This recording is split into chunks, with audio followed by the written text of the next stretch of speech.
Showtime. What's good, neighborhood? It's your favorite neighbor, your man Mark Nash. He is I am he. Another great episode of Breaking Beats. How y'all feel? What's the deal? Got a good one for you, man. Got a good one.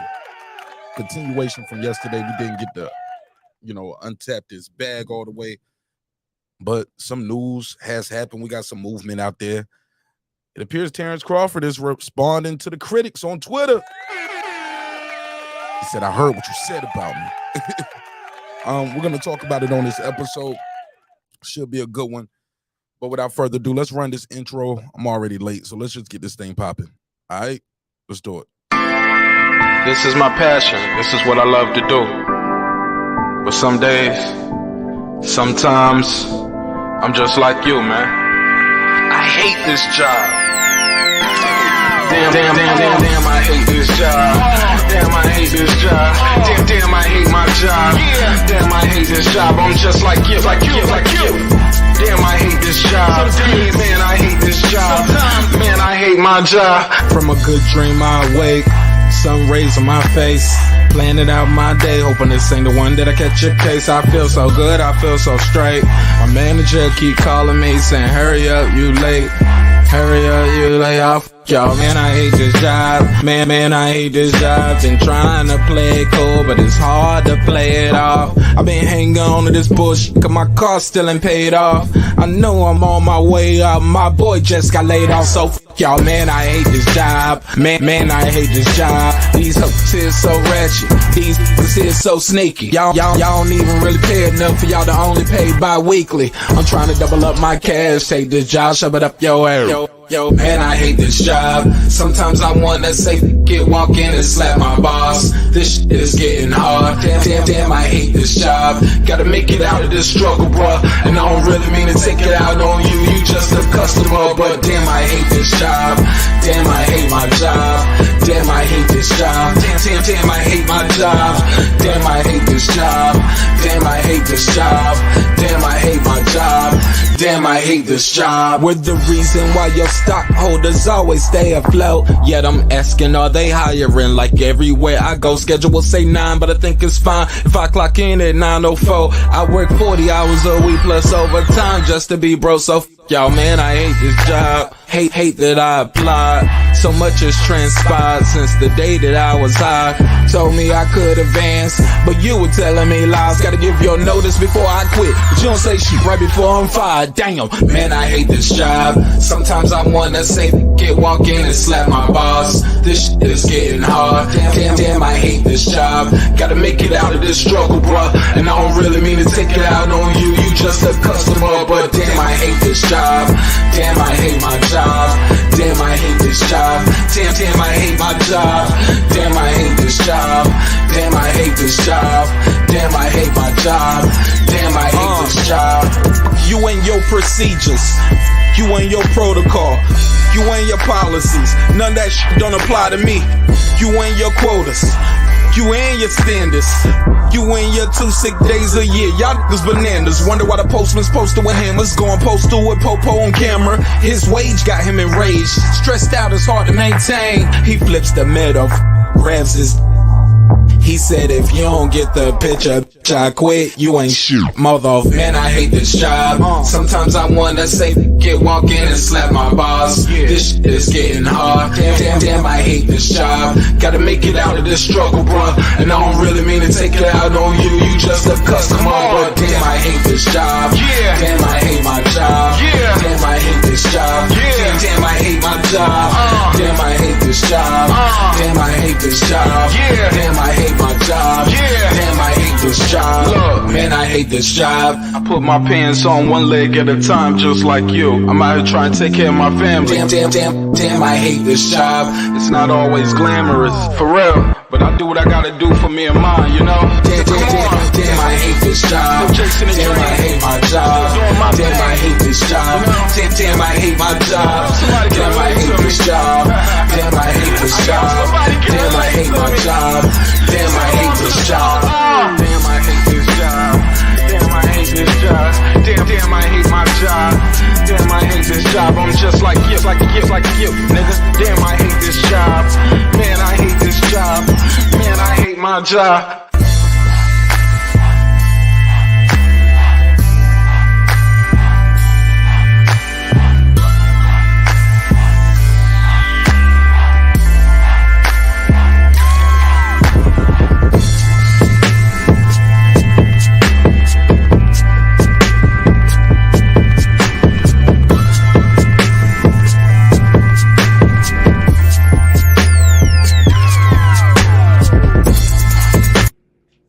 The views and opinions expressed in this program are those of the speakers, commentators, experts, and or the hosts. They do not explicitly nor necessarily reflect nor represent the channel's policy or the views held by the channel or broadcaster. The broadcaster or its channel cannot be held accountable for all or any views expressed during the program. Basically, if I didn't say it, don't come for me. You come for the person who said it. And please don't sue me for somebody else's words. With that said, let's start the show, mother. This that squad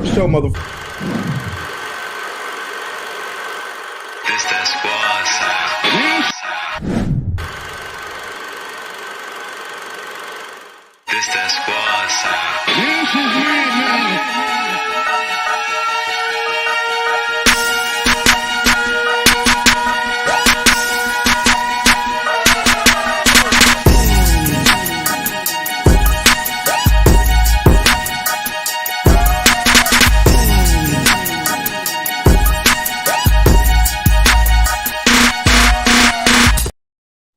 Hold up, I ain't ready. This that squad sound.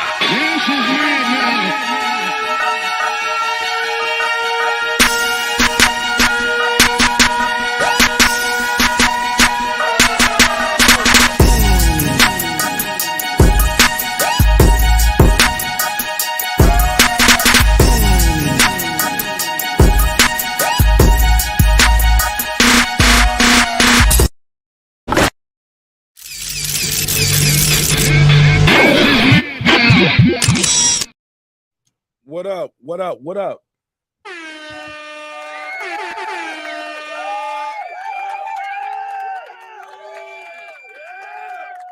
What's popping with y'all, man? What's going on? You back in the lab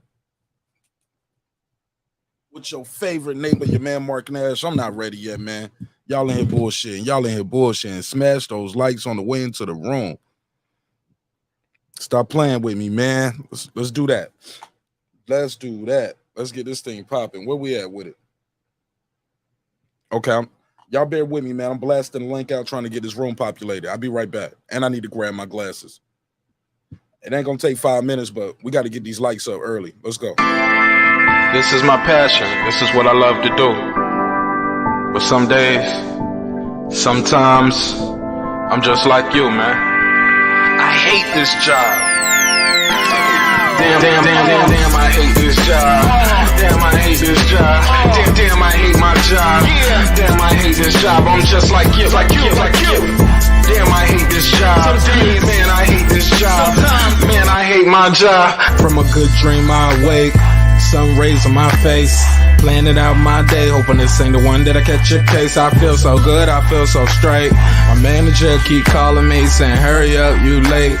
Hurry up, you lay off. Yo, man, I hate this job. Man, I hate this job. Been trying to play it cool, but it's hard to play it off. I've been hanging on to this bullshit, cause my car still ain't paid off. I know I'm on my way up. My boy just got laid off, so y'all, man, I hate this job. Man, I hate this job. These hoes here so ratchet. These niggas here so sneaky. Y'all don't even really pay enough for y'all to only pay bi-weekly. I'm trying to double up my cash. Take this job, shove it up your ass. Yo, man, I hate this job. Sometimes I wanna say, walk in and slap my boss. This shit is getting hard. Damn, I hate this job. Gotta make it out of this struggle, bruh. And I don't really mean to take it out on you. You just a customer, but damn, I hate this job. Damn, I hate my job. Damn, I hate this job. Damn, I hate my job. Damn, I hate this job. Damn, I hate this job. Damn, I hate my job. Damn, I hate this job. We're the reason why your stockholders always stay afloat. Yet I'm asking, are they hiring? Like everywhere I go, schedule will say 9, but I think it's fine if I clock in at 9:04. I work 40 hours a week plus overtime just to be bro. So y'all, man, I hate this job. Hate that I applied. So much has transpired since the day that I was high. Told me I could advance, but you were telling me lies. Gotta give your notice before I quit, but you don't say shit right before I'm fired. Damn, man, I hate this job. Sometimes I wanna say, walk in and slap my boss. This shit is getting hard. Damn, I hate this job. Gotta make it out of this struggle, bruh. And I don't really mean to take it out on you. You just a customer, but damn, I hate this job. Damn, I hate my job. Damn, I hate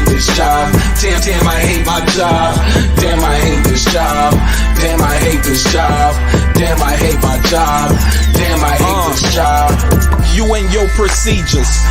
You and your protocol. You and your policies. None of that shit don't apply to me. You and your quotas. You and your standards. You and your 2 sick days a year. Y'all niggas bananas. Wonder why the postman's posted with hammers. Going postal with Popo on camera. His wage got him enraged. Stressed out, it's hard to maintain. He flips the middle, grabs his. He said, if you don't get the picture, I quit, you ain't shit. Mother, man, I hate this job. Sometimes I wanna say, get walk in and slap my boss. This shit is getting hard. Damn, I hate this job. Gotta make it out of this struggle, bruh. And I don't really mean to take it out on you. You just a customer, but damn, I hate this job. Damn, I hate my job. Damn, I hate this job. Damn, I hate my job. Damn, I hate this job. Damn, I hate this job. Damn, I hate my job. Damn, I hate this job. Look, man, I hate this job. I put my pants on one leg at a time, just like you. I'm out here trying to take care of my family. Damn, I hate this job. It's not always glamorous, for real. But I do what I gotta do for me and mine, you know? Damn, I hate this job. Damn, I hate my job. Damn, I hate this job. Damn, I hate my job. Damn, I hate this job. Damn, I hate this job. Damn, I hate my job. Damn, I hate this job. Damn, I hate this job. Damn, I hate this job. Damn, I hate my job. Damn, I hate this job. I'm just like you, nigga. Damn, I hate this job. Man, I hate this job. Man, I hate my job.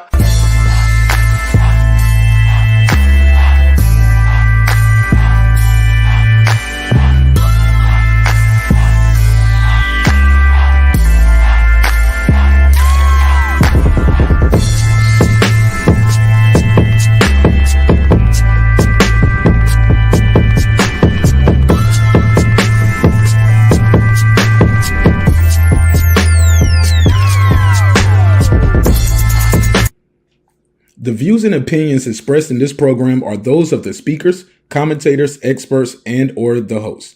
They do not explicitly nor necessarily reflect nor represent the channel's policy or the views held by the channel or broadcaster. The broadcaster or its channel cannot be held accountable for all or any views expressed during the program. Basically, if I didn't say it, don't come for me. You come for the person who said it. And please don't sue me for somebody else's words. With that said, let's start the show, motherfucker. This that squad sound.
What's good, man? Let's do this thing. What's good? What's popping? What's happening? It's day three. It's day three. Still cannot find these damn glasses, yo. Oh my God. I'm in panic mode now. I'm in panic mode.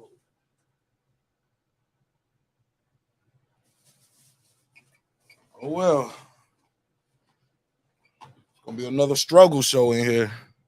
trying to read these comments, but we'll figure it out. What's popping, man? What's happening? What's going on? You back in the lab with your favorite nigga, your man Mark Nash. He is I am he. Somebody said, okay, hear you now. Oh, I wasn't even talking. I wasn't even in here, man. I was walking through the house looking for these glasses still, man. I cannot. Too old to be misplacing my glasses, right? How does that happen? Taking them off in places I shouldn't be taking them off and putting them back on. Damn it. All right. We'll figure it out. What's good, man? How y'all feel? What's the deal? Got a good one for you. Got a good topic. Let me do this roll call. We'll jump right into it. So shout out to all the neighbors out there. Without the neighbors, the show wouldn't be the show at this level.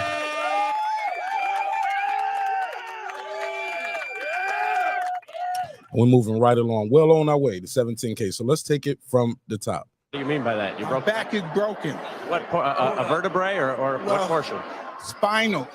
Shout out to, is that Stephen Brimley? What up, gangsta? Shout out to unbiased fan Brim Reaper, aka Stephen Brimley. What up? Welcome home. Michael James 616, you back in the mix. What up? Johnny Goodman, what's up, man? What up? Stone Tangerine, stay What mean. Big Hove, I thought I told you. What up? Kansas City Mac, where you at? What up? I am _Cam Edwards. What up? DJ, he don't play. What up? Megazar. What up? Ace Retro, let's go. What up? Ill Status Boxing. What up? Patricia Shelton. What up? That guy Eclipse 330 early. What up? Stephen Bateman all the way in Australia. Mama, we made it down under. What up, gangsta? I know boxing. What's popping? What up? Ricardo Johnson. What up? Wanda Villa Darilla, aka Epoxy Magic. What up, gangsta? AJ, he don't play. What up? Electro Jazz, they getting his bread. What My up? boy TY, he stay fly. What up? Miguel Ramos, What up? almost. What up? On the mic with Terrence Bailey Sr. What up? The XO Factory. What up? Dub right side. What up? Mr. Golden Stay Holding, aka the Back End King. What up, gangsta? Raheem the Dream Soto. What up? My boy LD, aka Like That. And he just like that. What up? Shout out to my girl Memo, aka Girl Behind the Mic. What up, gangsta? John Nori came to tell his story. What up? Major Key Boxing, what's popping? What up? Cooking with the champ, aka Champion Heart. What up? On the floor with Shelton Moore. What up? SLG. What up? Sam F. What up? Kendall. What up? D-Lo 404 Boxing. What up? Karma Serene with the Serene Saturdays. What up? Nikki Rich, aka Nick Rich in his bed. What up? Shout out to my gangsta? sister Nikki in Central Florida. What up? Aaron Parker, the Big Talker. What up? Taylor Bell with Tab Tech, UnlockSim.com.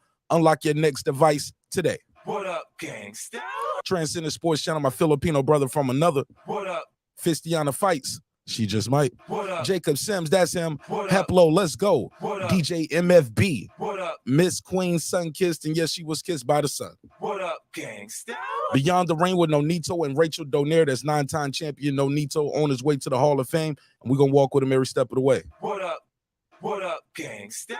True Media Today, USA Boxing. That's my guy, Coach Malachi Williams. What up, Coach? What up? Porto, What up? Food Revolution, aka Foodie with the Beauty. What up? KP from KC5, What up? Matt Wade, What up? Beyond the and Above Media, What up? Pittsburgh T, What up? SF City Slicker, What up? Rider of the Storm, What up? Here to There, What up? Maddie Well, What up? Cliff Bailey, What up? Con Shawnery, What up? Lisa Bell, She Never Fails, What up? HLD, What up? Cooking with Sir Senior, What up? D Bevel the Champ, What up? and of course the big fish himself, my good brother Dare Lincoln. What up, gangsta?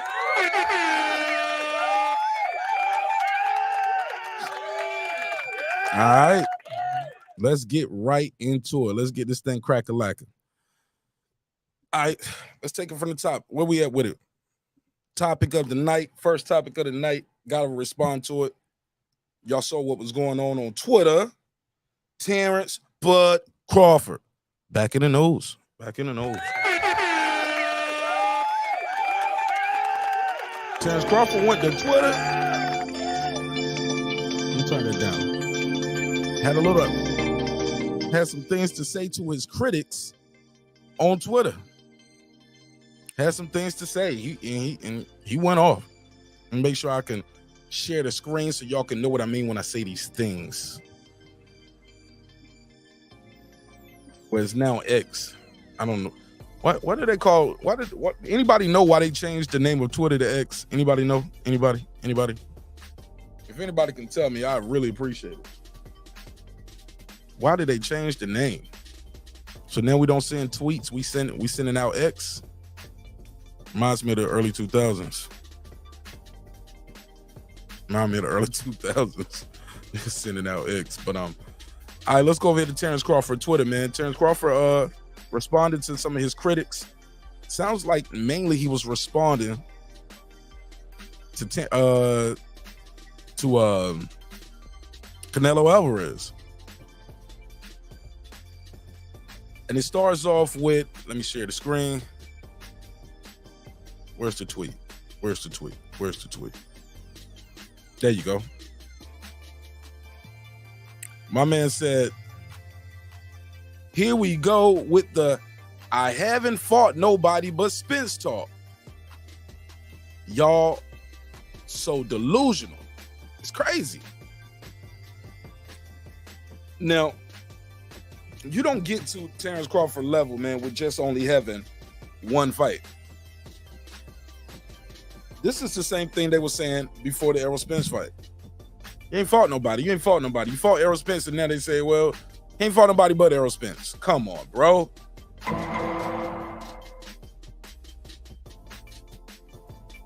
Hey, man. When somebody don't like you, man, it ain't nothing you can do. You can feed them, clothe them, moving into your crib, do everything, man. If they don't like you, there's nothing you can do to make somebody like you once they got their mind made up. They don't like you. King KO, what up? I see you. Toby Bartlett in the building. I see you. What's popping, man? AJ, he don't play. What up, fam? Rider of the Storm. Yeah, man, I was looking for my glasses, y'all. Because when I don't have my glasses in, I'm trying to read these chats all night. It's terrible. It's terrible. But it looked like the old boy gonna have to get him some new glasses this weekend. I have to go place me an order. Can't keep doing these shows without no glasses. Somebody say must owned it. Hold up. What? Must own the it from a while back during PayPal days and thought it would bring some publicity to it too. Okay. I mean, I know he owns it now, but I still don't know why he changed it to X though. Still don't know why he changed it to X. So Terence is basically saying though, in this tweet, here y'all go with that I haven't fought nobody but Spence talk. Laugh out loud. Ha ha. Y'all so delusional, it's crazy. Now, when I read that, man, I'm like, why does he let this stuff bother him? You know you did more than that. I don't think it's bothering him, but he did bring it up to mention it. Comment, what's up? But it continues. He continues. Let's go back. Matter of fact, let me go over here to the replies. So then he proceeded with Crawford versus Canelo is the biggest fight in boxing. There's no fighter he said, I'm sorry. Told you I don't have my glasses tonight. There's no fighter out there that's a bigger fight than us. Do you agree? Is Terence Bud Crawford versus Errol Spence the biggest fight? I'm sorry, versus Canelo Alvarez the biggest fight in boxing? He said there's no fighter out there bigger than him. Which brings me to the question I posed to you guys a couple days ago. Is David Benavidez, is that a bigger fight for Canelo? It's a fight that a lot of people say they want. It's a lot of people say they've been asking for it, clamoring for it, begging for it. But are you going to pay for it? Are you going to buy it? Because they said they wanted this Spence and Crawford fight for the longest. It didn't crack $1 million. Didn't crack $1 million.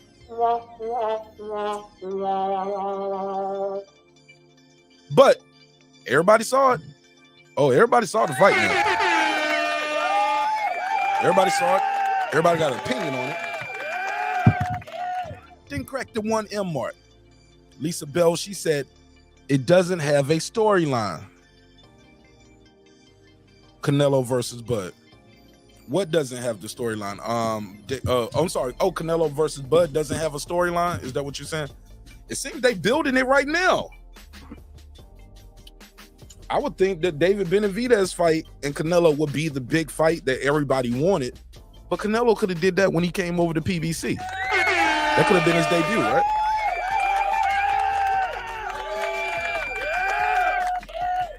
Why wasn't that the first fight? Is it something they know that we don't know? Shouldn't that have been the first fight? I heard some people say, man, he gonna fight him eventually. It's a reason why they didn't fight him, right? Why not? He's in position. He's in that division. Now I hear some people say, he ain't gonna gain nothing from fighting Crawford. What is he gaining from fighting Charlo? What did he gain from fighting Amir Khan? This is right on brand, right? Why not? I don't know. I'm just asking the questions. Let's continue. He says no fight out there. He said, y'all be so mad at me and don't even know why. But I do, though. What is Terence talking about right there? He said they be so mad at him and they don't know why they mad at him. Why is they mad at him? Somebody said, how many pay-per-view buys does he bring in minimum? Who? Canelo? David Benavidez? Shit, Crawford been on pay-per-view more than David Benavidez. Been on the main stage longer too. Been a champion longer. I like David Benavidez. I want to see that Canelo versus David Benavidez fight. Why can't we get that fight? Because I ain't gonna lie. Crawford might be half right, but I ain't gonna lie. That Canelo versus David Benavidez, that's a big fight. That's a big ass fight.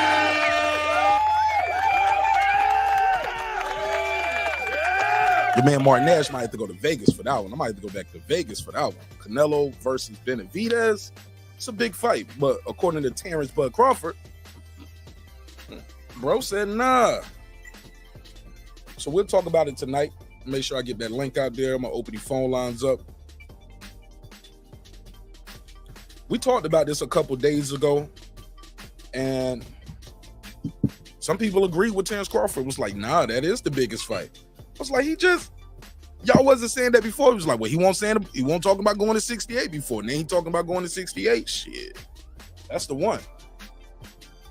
That's the one people want to see. It seems like, how about this? I'm gonna tell you the irony of it too. Terence Crawford, once he said I'll fight the winner, instantly all the energy shift. The energy has shifted. Toby Bartlett, what up? AJ, I don't know who you're talking about. Crawford, Canelo, or Benavidez. When you say he said Canelo really is a cash cow. If you think, but he is. Absolutely. Absolutely. Can't deny it. Unless you're just a hater. Unless you're just a Canelo hater. You gotta admit Canelo is the cash cow. He's the draw.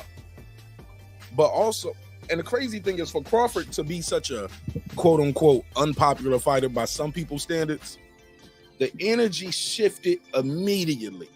Immediately. As soon as he starts saying, I'll fight Canelo and Crawford or Charlo winner,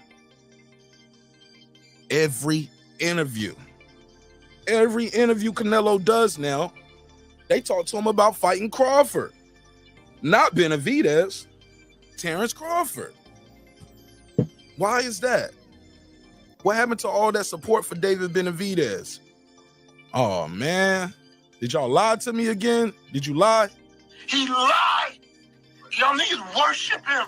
I mean, because y'all be telling me some lies up here, man. Y'all be lying to your boy Martin. It's all good, though.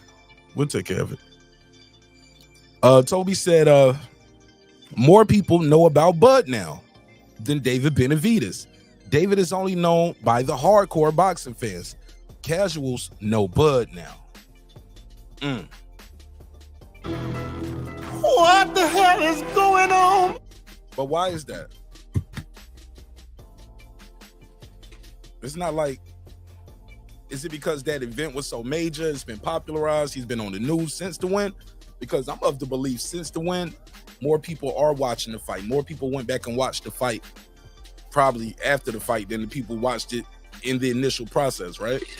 People woke up Monday morning hearing about, man, it was a massacre in Las Vegas. Like, what happened? Man, motherfuckers lost they shirt out there in Vegas, betting on Errol Spence. It happened. It is what it is. Let's continue. Rider of the Storm said, I want to see Benavidez versus Canelo next May 2024. Shit, I want to see it too. But I want to see him fight Crawford now too. I ain't even gonna hold you. I drunk the Kool-Aid. What the hell is going on? Rider of the Storm. Hey, let me stop that shit. That's some dumb shit. I drunk the Kool-Aid, bro. I'm right here. I'm on the train too. I'm on the train, bro. I want to see it. I want to see this Bud fight a little bit. It's a little more intriguing to me now. It's a little more intriguing because of the level of difficulty. It's an extreme level of difficulty. Who did you have, Ryder? Who you got, Benavidez or Canelo in that fight? Who did you have in that fight? Make sure I got his phone line on the screen too. We're gonna take some calls. Drop that link out there. I might do a reaction to this All Access. I don't know if might do a reaction to the All Access. But who did you have in that fight? Canelo or Benavidez? Let's continue. And here we go. This is the one. I could do a whole episode about this alone. My man said, now I'm juicing. I don't heard it all. I can't just be great. He said text, but I know he mean test. He probably did talk to text. He said, they can test me any and all year long and would never come close to seeing anything illegal in my body. He said, there ain't gonna be nothing illegal in his body. Now, this is probably one of the craziest ones that he tweeted out today. To me, it was crazy because I couldn't believe he was even giving this kind of shit even the light of day. Like, why would you give that kind of energy the light of day? Because anybody who ride with you and support you does not believe he's a dirty fighter. We know where that's coming from. Hey, let me stop that shit. That's some dumb shit. That comes from haters. That comes from naysayers. That comes from a contingency of the Spence fans who are mad that their guy lost. Yeah. They lied to you, man. I get it. You're hurt. You're heartbroken. Your guy didn't make it. Let's face it. Errol Spence went in there July 29th, 2023. Got his ass kicked. It's beautiful, too. What the hell is going on? It's glorious. Beautiful day of boxing. It was a culmination of years of animosity between the fans and the camps between the two fighters. But let's make no mistakes about this. And in no uncertain terms, let's be clear. Terence Crawford dominated every aspect of that fight.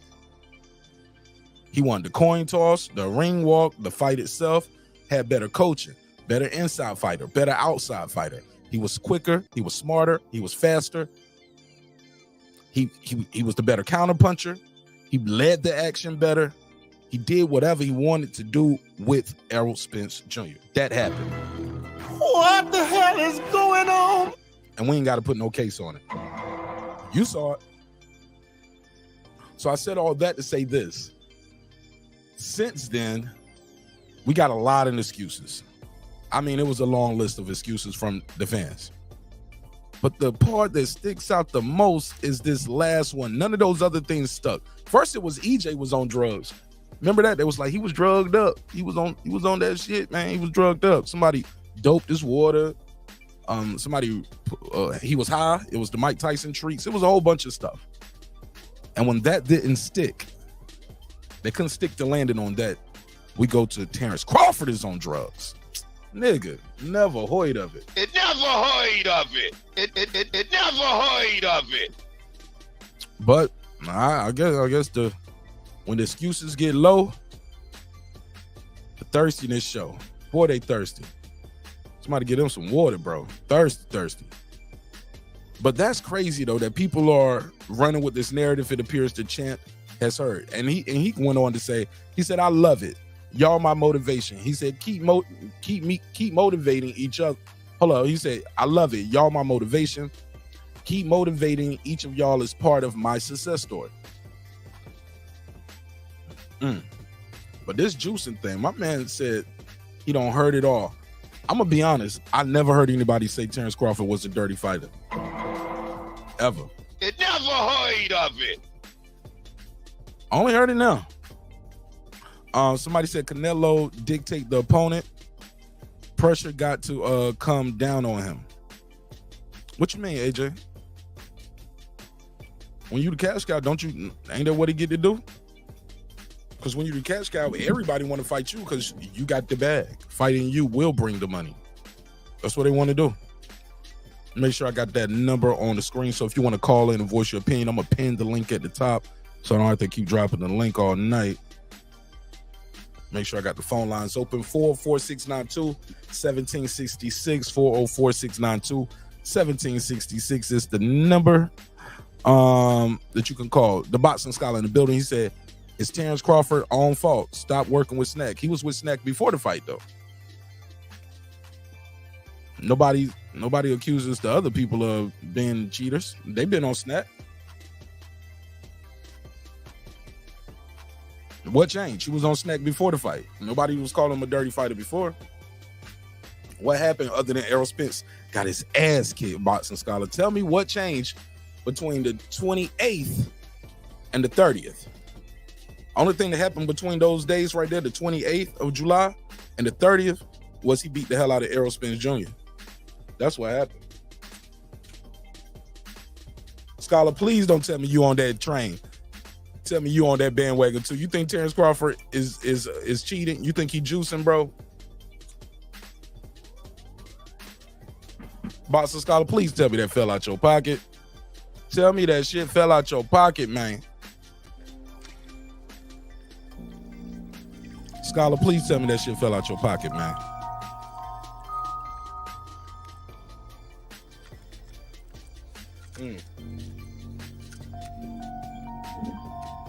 Come on, man.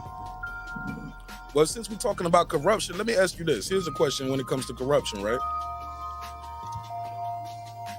Skinny, man. Tell me that fell out your pocket, Scholar. Fell out your pocket. This shit just fell out your pocket, man. Tell me it fell out your pocket, man. Hey. My thing is this though, bro. He was with Snack before the fight. Also, you can't have it both ways. You can't say this guy's a monster puncher and he's a killer because he's with Snack. But on the flip side of that coin, the other people with Snack losing, getting knocked out. Y'all call them pillow fists. Some people, they call them bums. Like Ivan Reg catchers with Snack. Y'all would say he was a bum. Why he ain't no killer? Devin Haney's with Snack. They say he's pillow fisted and lost his last fight, the Loma. He's with Snack. All right. Caleb Plant. People say he was pillow fisted. He got beat up in his last fight, right? Where was the Snack juice then? I don't know, man. I don't know. Look a little shaky, baby. Look like sour grapes. Bud doesn't need Snack. He said, let me go back. Like I said, I don't have my glasses tonight. It's can affect your legacy. So here's the thing. If somebody's with Top Rank or with the IBF, do you think they're cheating as well? I posed that question because Top Rank is on record of cheating. Bob Arum admitted to taking bribes. The IBF admitted to accepting bribes. So if you with the IBF, are you cheating? Did they take bribes for you? If you with Top Rank, are you a cheater? Did they give bribes for you? Because they are on record of cheating. Terence Crawford has never had a blemish on his record. The Snack thing should have been in question before the fight. You can't do it after the fight. That's the cap. Yeah, I'm calling capery. That's cappery. She said most of his fights are knockouts or TKOs before Snack. Can't have it both ways, man. You can't have it both ways. Somebody said no, he gave them an excuse. No, man, they had excuses before the Snack thing. The Snack thing didn't even come up to over a month later. It was all kind of excuses. It was weight drain. It was Errol Spence was drugged up. That just didn't look like EJ. Y'all seen it. He didn't win because of Snap. I didn't think so neither. PGH Big Dog, what up? He said, I don't know why fighters would work with Snack unless they offered a bag to sponsor. Yeah, that's what they doing. You know they be giving out a bag. Yeah, at least he was knocking dudes out before, doing it after Snap. Shout out to Comments One. He said, corrupt bastards, basically. I mean, it's a lot of corruption in boxing. But this guy, for some reason, name never came up in no dirt until he lost. I mean, until he defeated Spence. Said Top Rank is definitely a machine, but they was connected to a PED scandal. Cheating is cheating, though, right? Balco, too, was connected. Part of his plea deal was he had to get with VADA and help clean up the sport. This happens all the time. When you rob enough banks, when the banks hire you, and you help the government to make sure you prevent bank robberies, and you do enough forgery. Hey, look, how the hell would you forging all these checks? Work with us to make sure that won't happen. That don't happen no more. Hey, how did you do this? Work with the government to make sure that doesn't happen anymore. This is not new. It's been going on for a long time.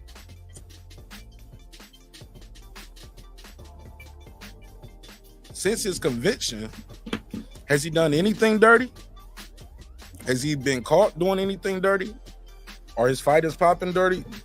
Begging thing is Terence Crawford popping dirty? And what's good for the goose, shouldn't that be good for the gander?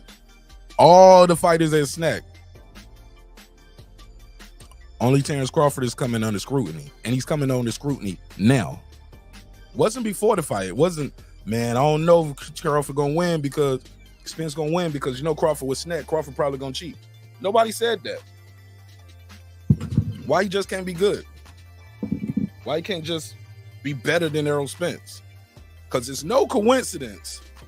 It's no coincidence that the people who are accusing that man of juicing, there's no coincidence that the people that accuse him of juicing are the same people who picked Errol Spence to win.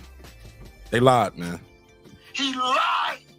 Y'all niggas worship him. That's not a coincidence. These are people with sour grapes. They're hurt. They're hurt.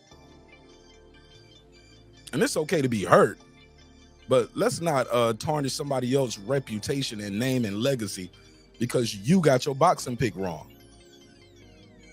The man ain't never failed a drug test.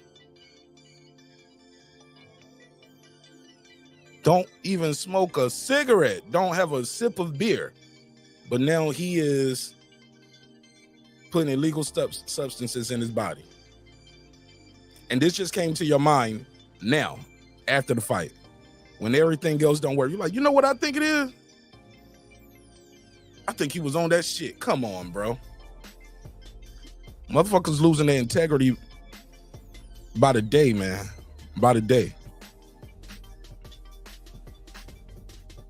But it is what it is. Bear with me, bear with me. Let me put this on the screen. I'm gonna move on.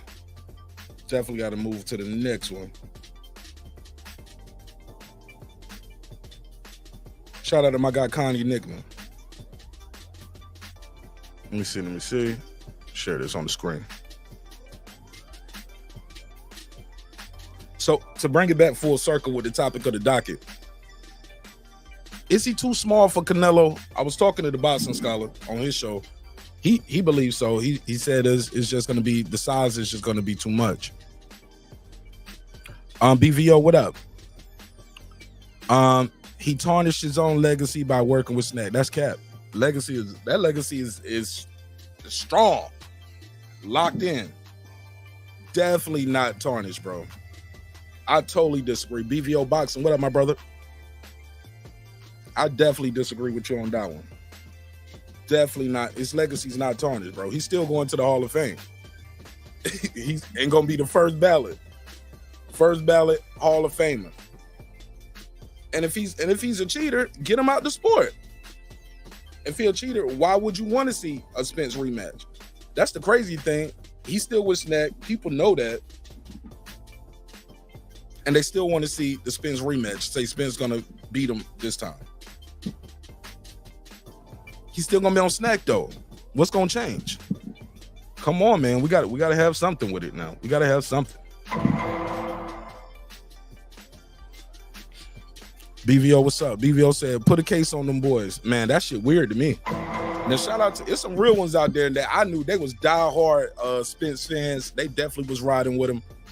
They ain't going for the goofy shit. They was like my boy Keon. Keon over there, everything boxing. He was like, look, man, look, y'all know I had Spence winning, but Terence Crawford is not no dirty fighter. Never been called a dirty fighter. And he called it straight down the middle. He said, so if you're looking to come over here to think I'm going to just start calling Terence Crawford a dirty fighter, not doing that. That shit is stupid to me. And it sounds like people who are upset because they got their pick wrong. I get it. I know it hurts. It's like constipation. I get it. But man, you got to have something other than that, right? Because I can name a whole bunch of situations in boxing where it was some kind of corruption in somebody's circle. There's some corruption in your circle. You signed to a promoter that fixed matches. Okay, you over here fighting for this company. They took bribes. Okay, it's other guys on Snack. Are they cheaters? Devin Haney, y'all say he's pillow-fisted. Y'all call Ivan Redcatch a bum. Y'all said Caleb Plant was pillow-fisted.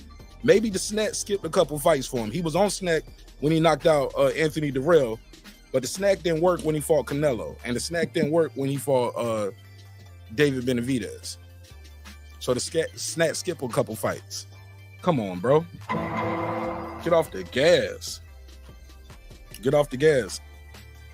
Pudo, what up? Porto told me he thinks he told me he didn't say it was just the size. He actually told me it was skill set. He did bring some skills into it. He did say Canelo has more championship experience. 23 championship fights with 20 wins, facing 18 different champions versus Terence Crawford, 18-0 in championship fights, facing 18 different champions. 14 of those ended by knockout. Got to give it up, man. Hap, what up? Somebody said Snack is trash. It's a vitamin company. Shit, they selling vitamins. They hire a fighter to promote them.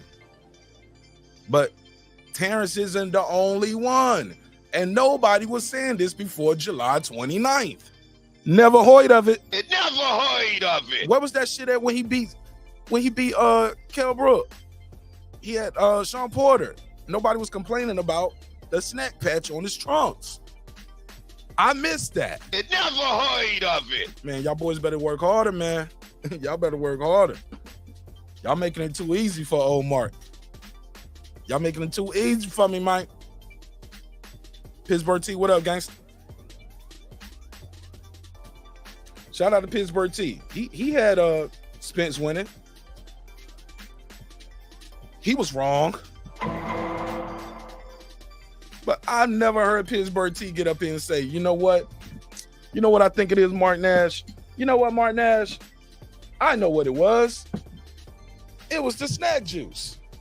It never heard of it. I never heard of it, bro. I never heard of it. I'm just curious, where was the snack excuse on the 28th of the fight? On the eve of the fight, he was talking about weight drain. I did a live about 4 in the morning, the day of the fight. I stayed up all night, so it was like 4 in the morning Vegas time.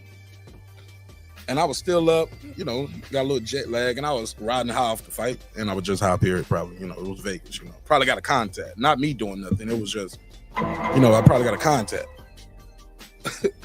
But nobody was saying, oh, well, you know what, Martin Nash, it might be the snack pack. Gotta watch out for Victor Conte. Y'all gotta do better, man. Y'all gotta do better. That's, in the words of Pimp C, take that monkey shit off. You embarrassing us. You embarrassing us, man. Well, not us. You embarrassing yourself. Because you can't just say, well, he's over there, so he's doing this. But nobody else. So Terence, the only one that gets the special snack pack. He get the secret juice. Everybody else get regular snacks. You get the snack. Can't have it both ways. Mikey Garcia, dirty fighter, Puto. I ain't never known Mikey Garcia to be a dirty fighter. To be fair, was a bunch of fighters with snack before Terence got there. None of them was questioned. He gets over there, now everything's bad.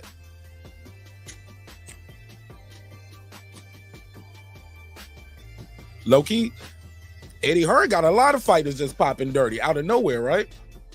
One after the other, they dropping over there with Team Hearns. And they ain't even with snack. Where's that scrutiny? Come on, man. Don't everybody jump in all at once.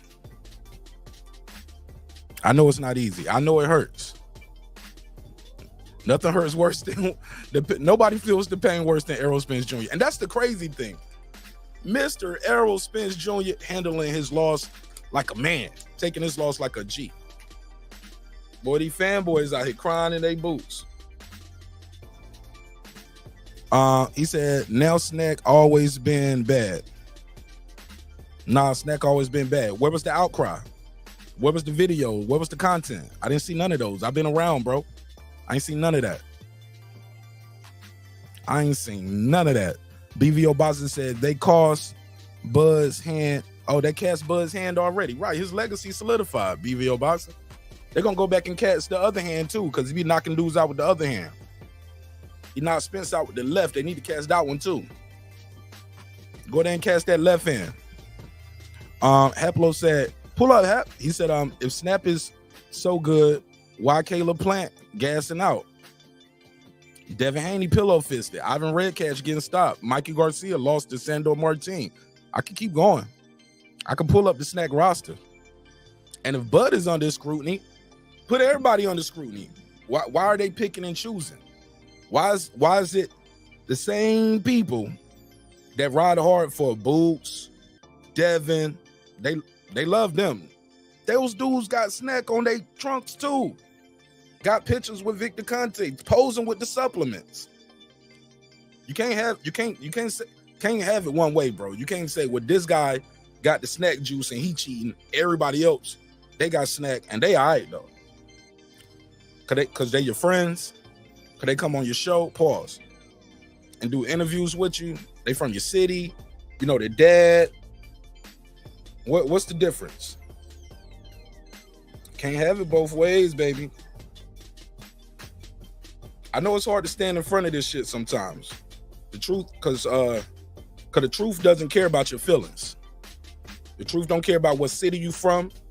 The truth doesn't care about who you pick to win the fight. The facts don't change because your favorite fighter got his ass kicked in front of God and country. It happened.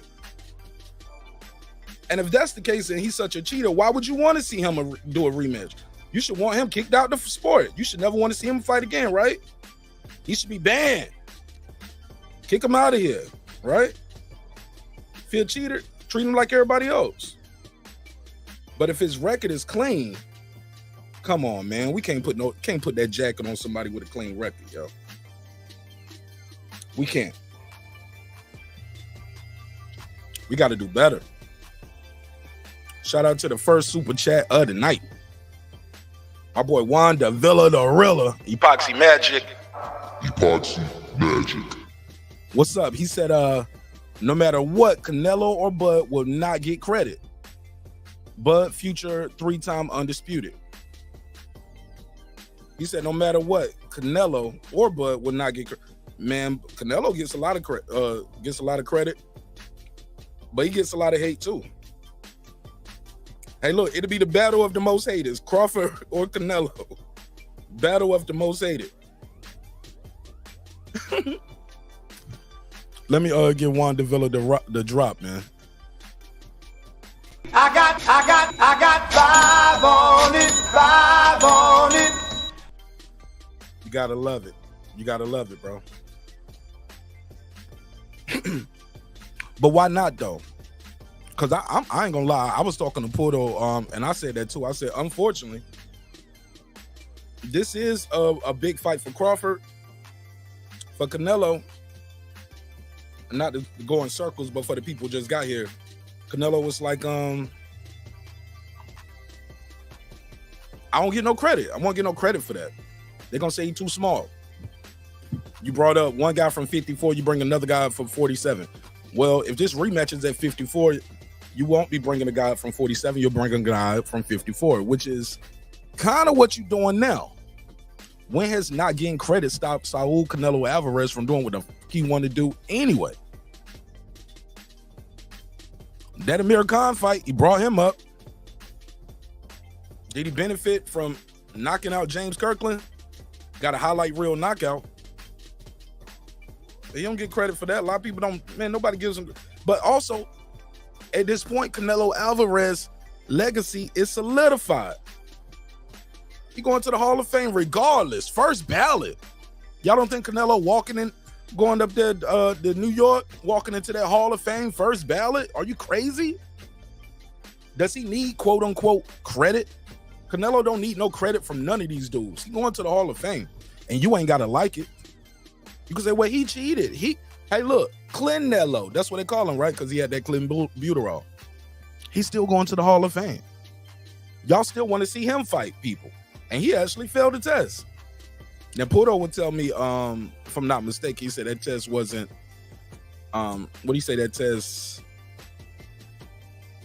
Didn't you say he got that rebuked or not rebuked? What's the word? Overturned. Didn't you say they overturned that?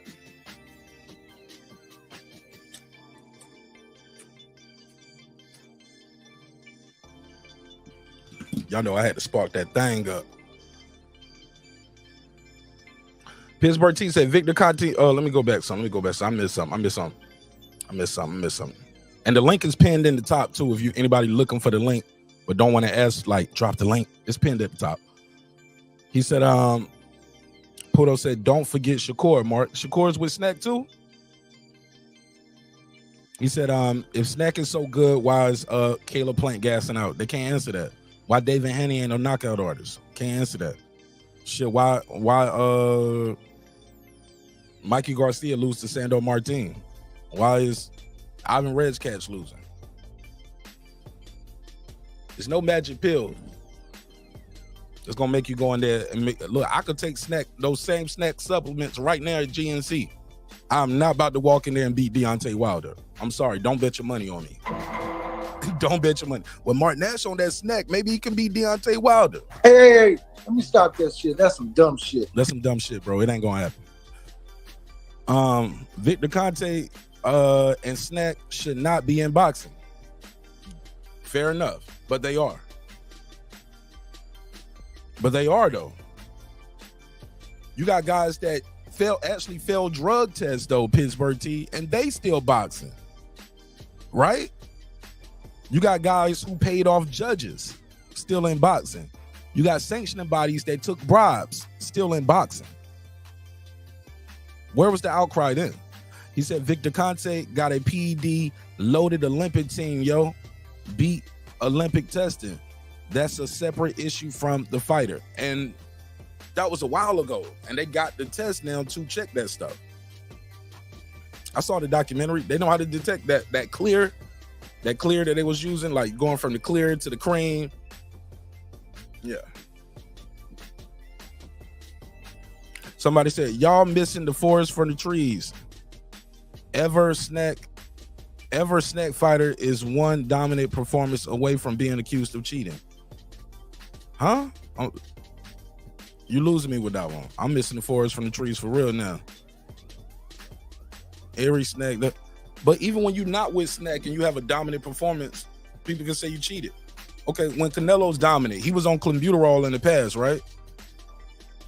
So when is he cheating? When is he not cheating? Do you still watch Canelo fight? Do you think every time he fight he's cheating? That's all I'm saying. You can't pick and choose which fighter is cheating in your opinion based off their performance. Did they fail a drug test? That's what I want to know. He said, that's why you don't work with them. Okay. But I've never heard you say that before this boxing scholar. You've been around for a couple years now. I never heard you say that. Never hoid of it. Wrong button. Small hats. It never hoid I never heard that. Haplo said they lied. Yeah, these niggas lie, bro. He lied. Y'all niggas worship him. Yeah, they do. Juan Davila said Epoxy Magic. They saying what's up. They saying what's up. The box scholar said, never thought I'd see a day a dude named Juan rooting against Canelo. Canelo, what'd you say? Canelo gains nothing for stomping butt. What does he gain from beating Charlo? Charlo's never been number one on the pound for pound list. Crawford's number one again. You get what I'm saying? He's number one on the pound for pound list again, bro. He's been a champ since he's been a champ. No losses, no draws, no man, maybe this fight could have went the other way. All dominant performances. Before snack too. You feel me? I'm just giving you the facts. What did he gain from matter of fact, what is he going to gain from beating anybody for the most part right now? His legacy solidified. He's beaten Cotto, Hall of Famer, Shane Mosley, Hall of Famer. You get what I'm saying? His legacy is solidified. He's going to the Hall of Fame. He's undisputed. How many divisions Canelo got? 4 division champion. Legacy is solidified.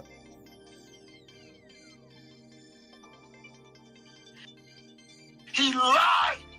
Y'all niggas worship him. I'm just saying, like, what is he gaining from any of these fights? He could, if it was about the money, he could have stopped a long time ago. If it was about legacy, he could have retired after he got undisputed versus Caleb Plant. He didn't have to go to 175 and try to fight Bivol. He already was a champion at 175 before. When he beat Kovalev, he became a champion at 175. What does he gain from fighting anybody other than money? Or he gotta like doing this. He enjoyed going in there, putting his pain on these dudes. He enjoyed the physical part of it. He enjoys the fanfare, the lights. He enjoys the competitive nature of it. It got to be something more than money for Canelo Alvarez at this point, right? He's the money man. I mean, what is it? Somebody said that was racist, scholar. Talking to the boxing scholar in the chat. Juan said never was on Nello. He was never a Canelo fan. Okay. Lisa Bell said boxing isn't like other sports. There's no governing body. But why not? It's by design, right? I think it's by design. It's the Wild Wild West. Somebody said, I respect the skills, but I was always a Marquez guy. But why you can't like both though, Juan Davila? Can't you like both? He said, I was a Bud fan since the Gamboa fight. Didn't he do it to him?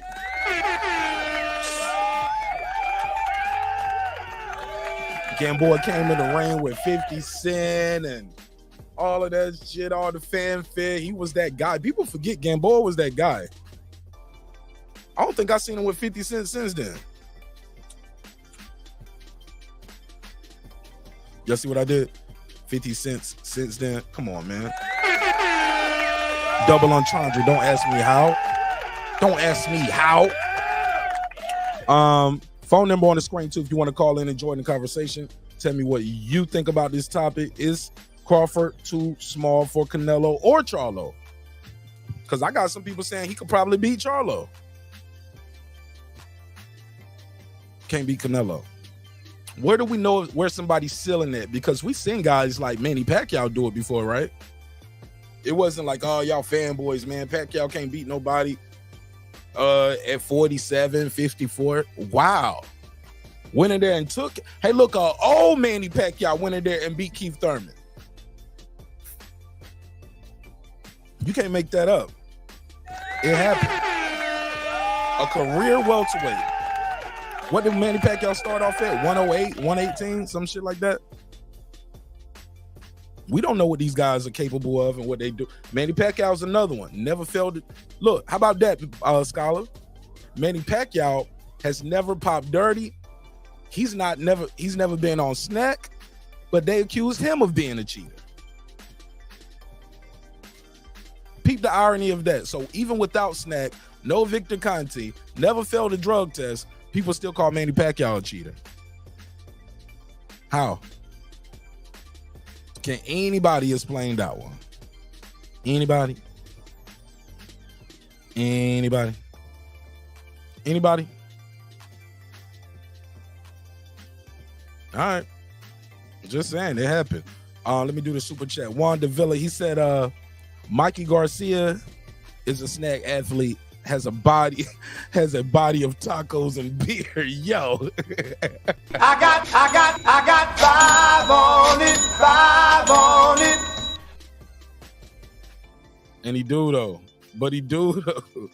I'm gonna play this clip right here. This Jamal Charlo saying he thinks Crawford is too small. Let me see. I'm gonna share the screen, share this audio so y'all can know what I mean when I say the thing. This is Jamal Charlo talking about his brother's fight and how his brother and Canelo will fare against Terence Bud Crawford. You see, we got the timestamp. Here we go. No entertaining that. I mean, if it can happen, it won't interfere with my plans at all. Yeah? Yeah, I think Crawford might be too small for Canelo. Possibly. I think they're the same height, but his frame. I don't think he's just, he's not as thick and he stocky can't as. blow up as much as Yeah. Canelo can.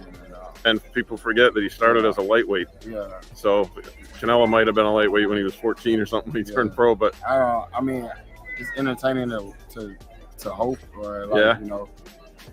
But I don't know. I mean, you know, I don't pick the fights. I don't. Yeah. So if you had your wishes come true and you're able to get back in the ring by the end of the year, you want to go right back into a title defense, or I would go right back into the title defense. I have the belt, so it's my time. I have to defend it regardless. So yeah, I'm going right back into the title defense and get some top competition. All right. Well, that's him talking more about his comeback. Did y'all hear what he said though? He said Crawford. He said he's not going to be able to blow up like Canelo blows up. That's the words of Jamal. Future of boxing. That's Jamal Charlo, Big Charlo. Where was we at? Where was I at though? I lost my spot. Let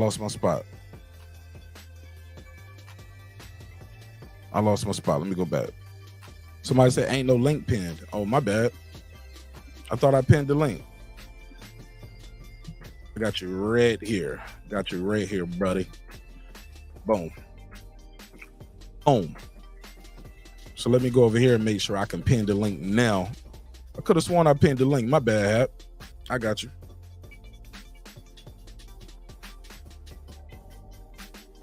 Pin that link at the top. Pin message. There you go. Oh, it wasn't pinned. I'm sorry. I lied. Let me give you a drop. The one thing I lied. Damn, y'all crabbing me on them lights tonight, man. Damn. I ain't fucking with the content. See a lot of people pulling up, but damn, they ain't smashing the like button. Halfway there. All right, what's up, Hap? Talk to me. Bro, having me out here saying, Haplo, hit the link, it's pinned.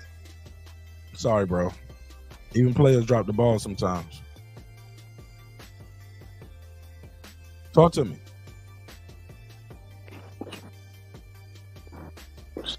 Yo, don't you start that shit. Haplo, going once. Testing. Hello? There you go. Talk to me. Bro, keep saying Haplo, hit the link. I heard you. I said I'm sorry. I was trying. No, you lied. I even gave you the drop. Y'all niggas worship him. Talk to me. I love how like everyone's saying they watched this documentary, but in the documentary they clearly explained that Snack was always the clean side of the business. It was Balco that was the cream and the clear. But I mean, I guess they just hear all that and they just think Conte, cheater, period, end of story. Conte is a scumbag. He's a shifty, shady, wormy looking weirdo. However, ever since he went to jail, there's been no evidence of him doing anything illegal. And if you went to jail for, whatever period of time and came out, would you continue to practice those same things? The guy who's dirty is Memo Heredia. That's the guy who's a chemist. He knows how to make shit.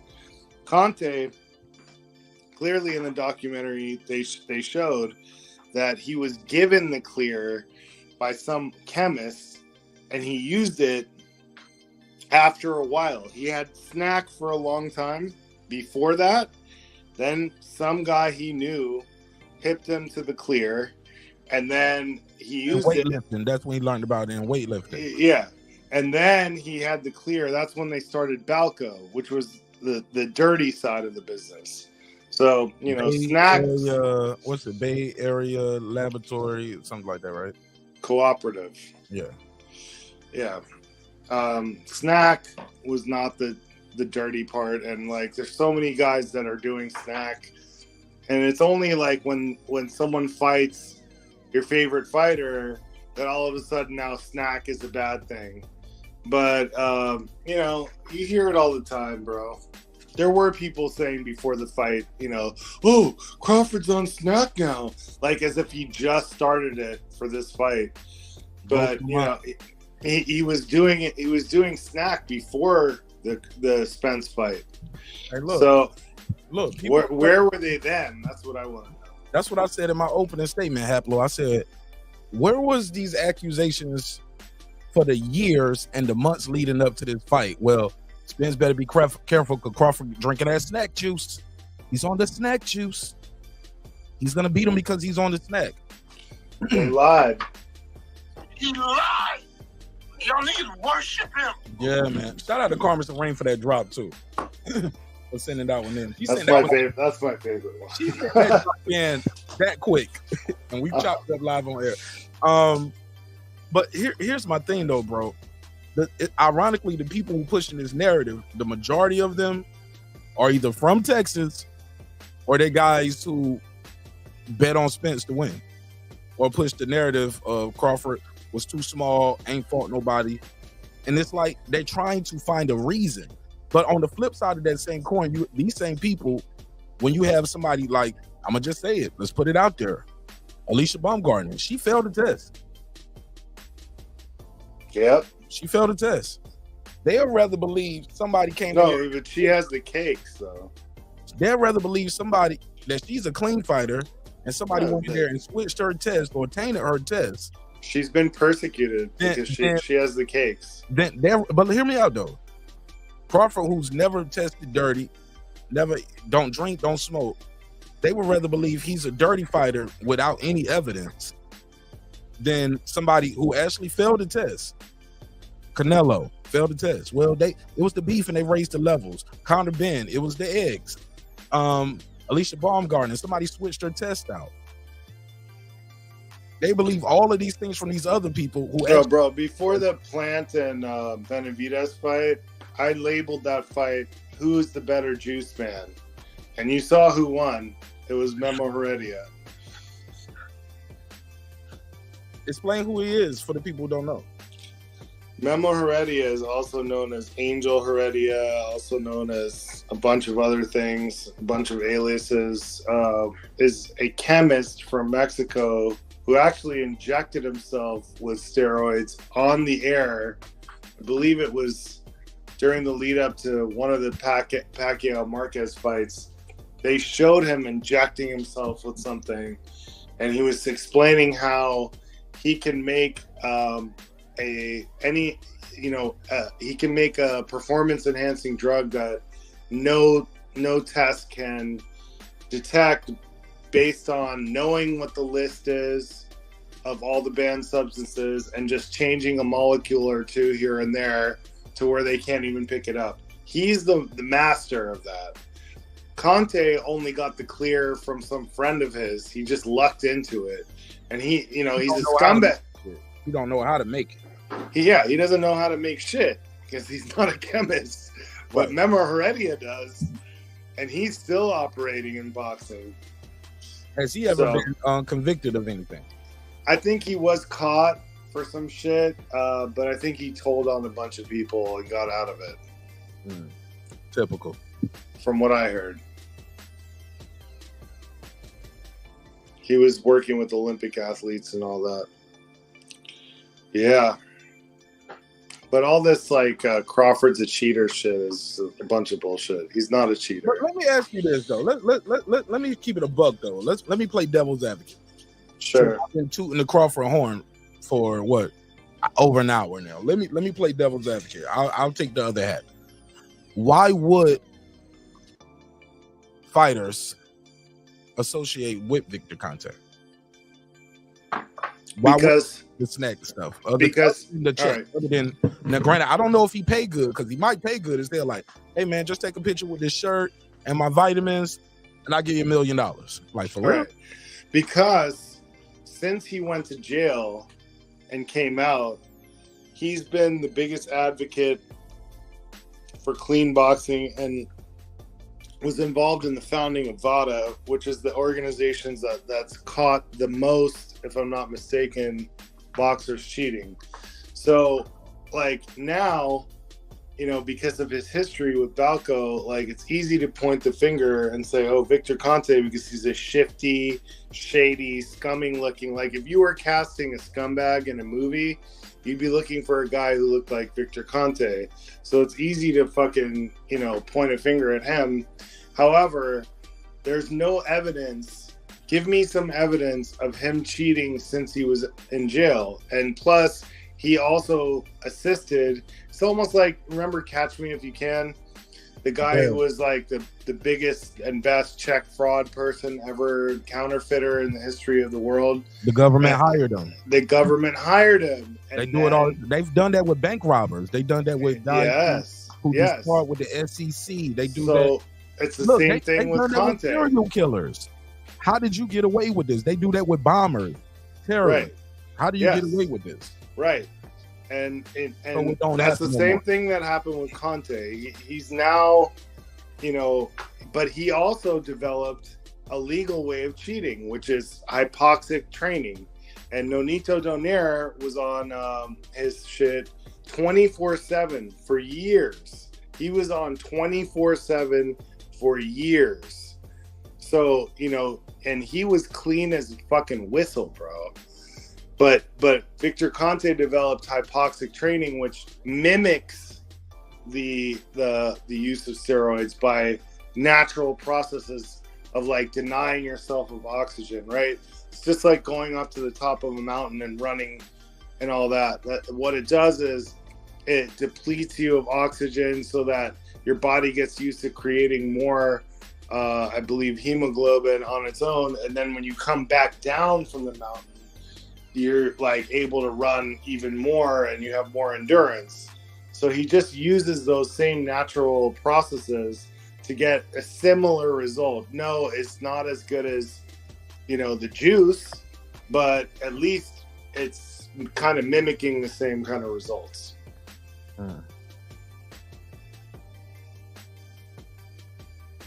Why? Let me ask you this. You know, a lot of people say Manny Pacquiao was juicing too, right? Why did they say that? He never popped dirty.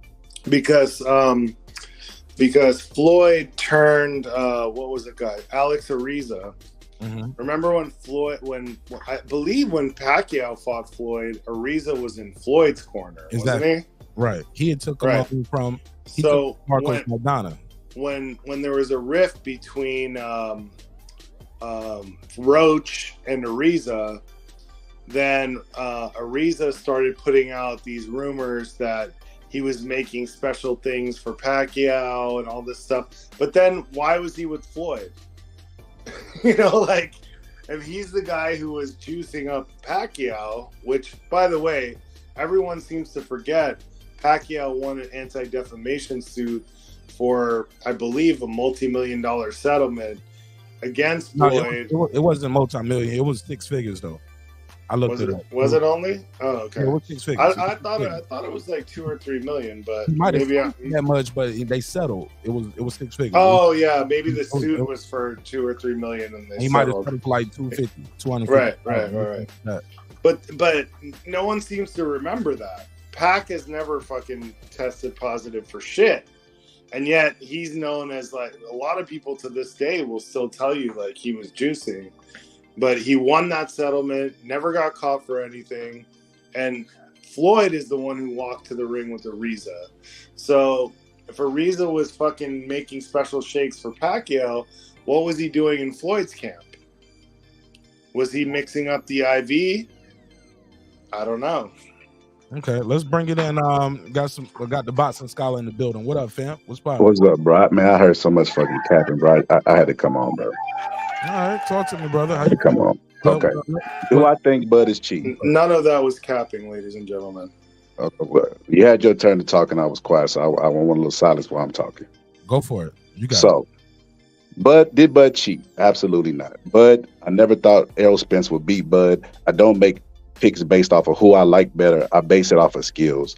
Bud has always been the more skilled guy, and even though everybody thought Errol Spence was a bigger guy, which he was, it didn't mean anything. It didn't negate any of the skills Bud had. Now, with that being said, because Bud goes out there and works with Victor Conte, who's a known cheater, he brings this stigma to himself. Because I guarantee you, if Bud did not work with Snack, they would have to hang on the glove shit and all this other stupid shit that they going off of. But because he works with Snack, they have to use they have a way to attack Bud, and that's through Snack. He doesn't need Snack to win. I don't understand why he works with Snack, because he was on a podcast and he said he got sick during training camp anyway, because Bud works out too much, in my personal opinion. Works out 7 days, that's just too much, especially a guy at his age. But Snack didn't stop him from getting sick. He would have put the same performance on with or without Snack. I don't know why he needs Snack. Now, as far as the hypoxia shit that Victor Conte does, the stuff that he's supposed to do is supposed to mimic high altitude, more red blood cells. More red blood cells means more oxygen. It doesn't stimulate steroids. It's supposed to do that. But that's Victor Conte's theory. But Victor Conte was not this innocent man. Y'all are crazy as hell if y'all believe Victor Conte was this innocent man that was just sitting around and he just found a cheater. Because if that was true, why is he the lead man for cheating now? Balco happened in 2003. If somebody gets popped tomorrow for steroids, you know what they're going to do? Hey, Victor Conte, what do you think about this? What was he taking? He's the expert cheater. Why is his cheating skills evolving if he was this innocent man that just happened to find this other man in 2003? That's fucking cap. Memo's a cheater, but Victor Conte's also a fucking cheater. Now, I said that to say this again. Do I think Bud is cheating? Absolutely not.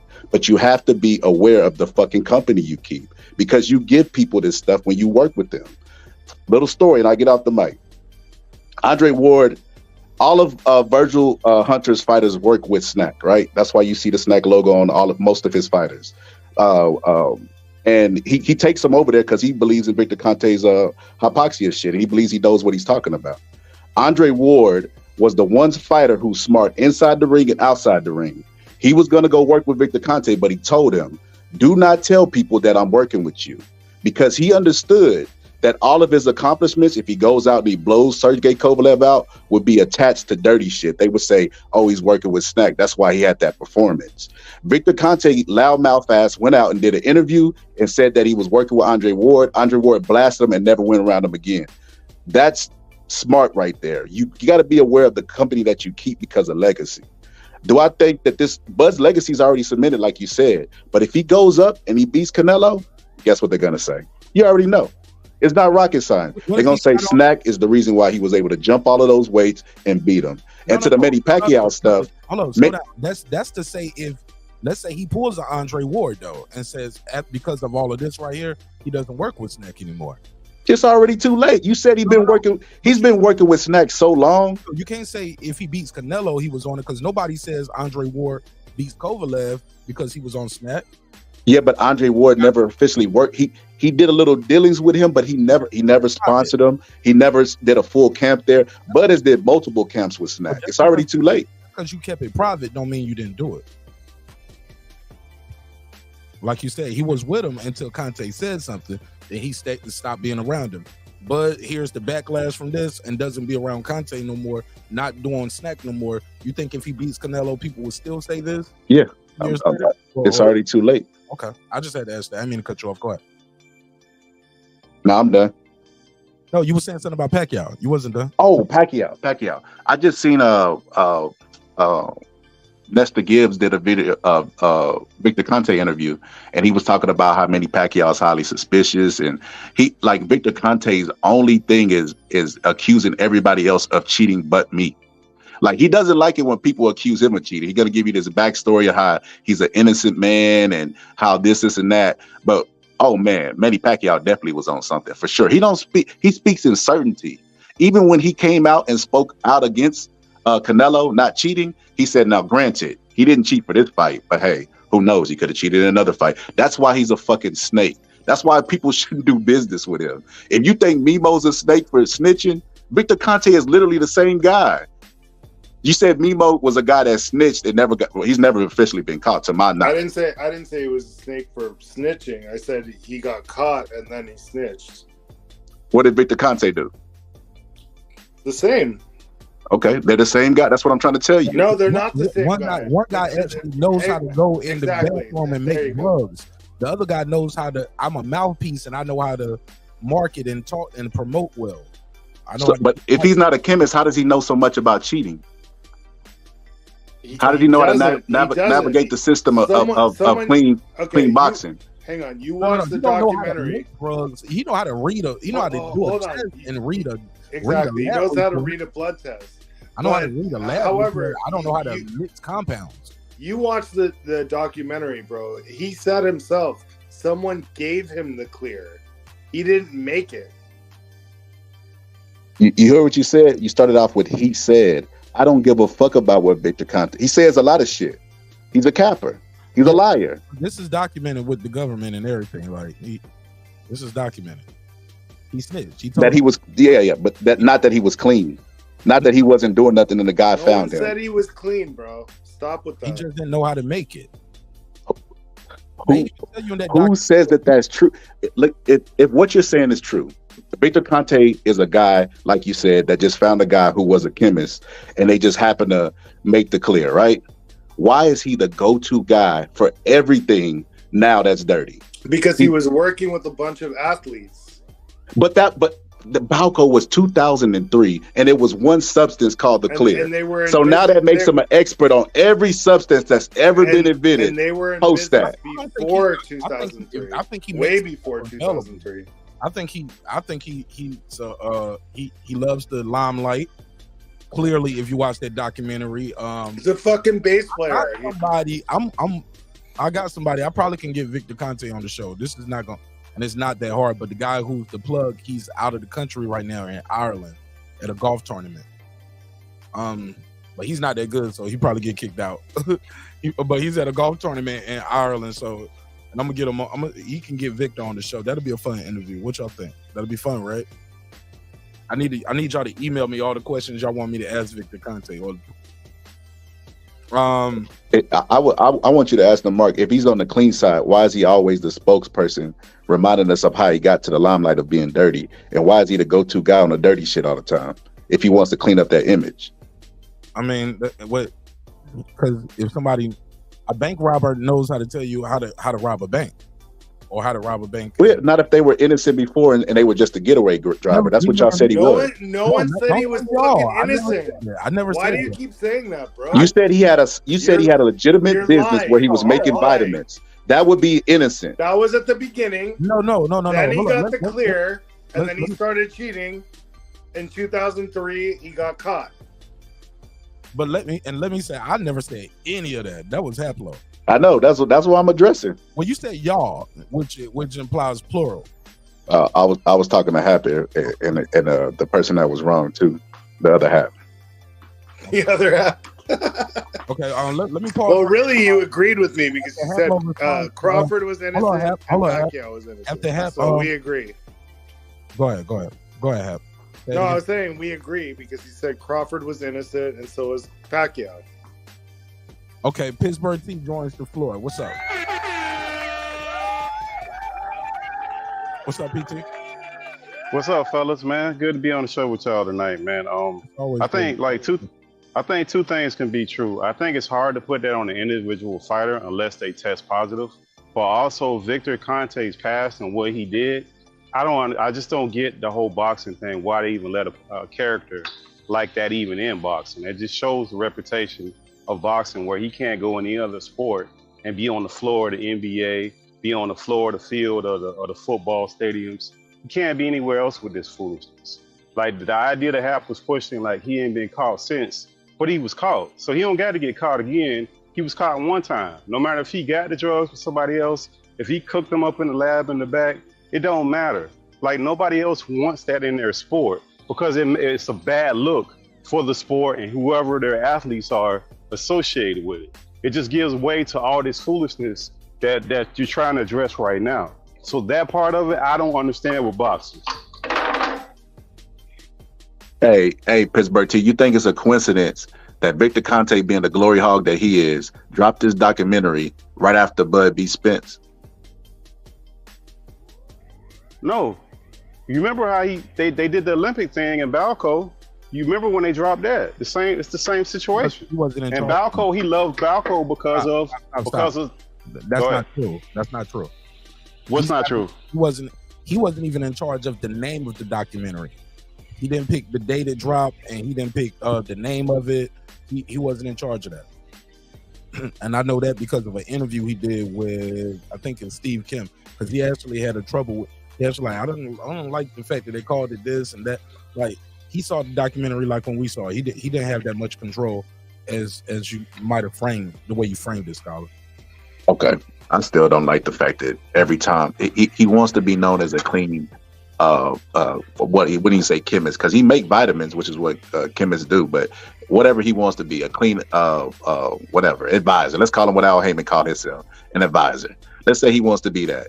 Then why the fuck every time I turn around and they put a camera in front of his face, he's always talking about who snitched on who, how he got to jail and Balco. He won't let that shit go. That shit happened in 2003. With the amount of athletes that work with him, that shit should be a memory of the past. Like nobody should even really be talking about it, but it's to the forefront. Just type in Victor Conte name on YouTube. Well, look at Andre Ward, what he did to Andre Ward when he said, he was going to try him out, but for him not to be spraying his name. And what did he do? As soon as he got in front of a camera, sprayed his name because he's a glory hog. He got to be telling people. But peep the irony with that, though. But Ward wanted to work with him, but like you can't tell nobody. He wanted to test him out. I understand that. I understand that. Look, if I'm a clean athlete and you're supposed to be the best, and my coach believes in you, because Virgil's the one that believes in Victor. That's why all of Virgil's fighters work with him. You know what I mean? And my coach suggested you to work with me. Okay, I'm gonna work with you. I'm not gonna be dirty, but please don't. I don't want my name attached to yours. Let's try this out. Let's see where it goes. First interview. Yeah, I'm working with athletes like Andre Ward. Okay, well, fuck you then. I'm not gonna work with you. But that's why he shouldn't be in the sport, because his name taints the fighter so heavy. Even if it's true or not, it is what it is. Like if me and you, Scholar, are bank robbers and both of us in the car, and then the other two people on this panel is riding with us and we go into a bank, what are people to assume? That we finna fucking rob a bank, right? That's what happens. You guilty by association based on your past. I'm gonna tell you how the law works. We going to jail. Man, look, I got vitamins on my counter, and I looked on the back. I ain't never seen "Made by God." So what? I've never seen vitamins say "Made by God" on the back. I got vitamins on my counter. They're extracted by chemists and they're concentrated. What you talking about? Aplo said vitamins made by God. Oh, but technically, vitamins are, by definition, those words are vital minerals. That's what vitamins are. You know that, right? Yes, but it's concentrated. It's not natural. When you eat an apple, you get a certain amount of whatever you get from the apple, right? It's concentrated. It's extracted and concentrated. It's made in the lab by chemists. No, an apple? No. A vitamin. It's powder. Okay, yeah. Vital minerals that you get like that. Vitamins, yeah. Yeah, but they are. Yeah, chemists are making those vitamins. Yeah. Yeah, I just think his name is so dirty. I think it's just toxic. Like I just think it's his name is just too toxic, because remember, he had a whole fucking Olympic team that he helped pass the Olympic test. But that was before they know how to test that stuff now. They got him. He's under the scope now. But Mark, that's not my point. Is that he was involved in that. That was in the past. Man. If a doctor do some malpractice, if a doctor do some shit where they leave some shit in you and they're gonna lose their license. They ain't gonna be able to practice again, more than likely. Not all the time. Believe it or not, they got insurance for that. So usually they do. They do. But I'll give you a better example to keep it on boxing. And nobody gave me an answer for this. I want you and Scholar to give me an answer for this. Bob Arum is on the record of cheating, buying people off, paying bribes. IBF on record, accepting bribes. I can stop there, but I'm gonna name some more. I just want you guys to stop right there, and start right there. How do you feel about that? So on record, you signed to a promoter who's a cheater. He buys people off. Would you sign with Bob Arum knowing that? Would you ever compete for the IBF title? Absolutely. Hold on. Why compete for the IBF title? They cheaters. They accept bribes. Yeah, but because that's not me doing anything. I'm not adding to my body. I still got to go in there and win the fight. We've seen fights. We've seen fixed fights where the fixed fighter loses the fight. Let's say you're a clean fighter and you ain't adding to your body with snack. You got this. But by definition, you're asking about working with cheaters. So if I'm working with a people who have not been known to fix fights, I mean, let's keep it real. That's boxing. They all do it. All the promoters do that shit. Nah, we can't say that. Man, come on, bro. We gonna be real about it. Reason why we can't say that, because let Pudo say it, everybody is taking something. Everybody's cheating. You get what I'm saying? So, yeah, but Puro not here though. I'm talking to Mark Nash. Puro's not here to. He in the chat.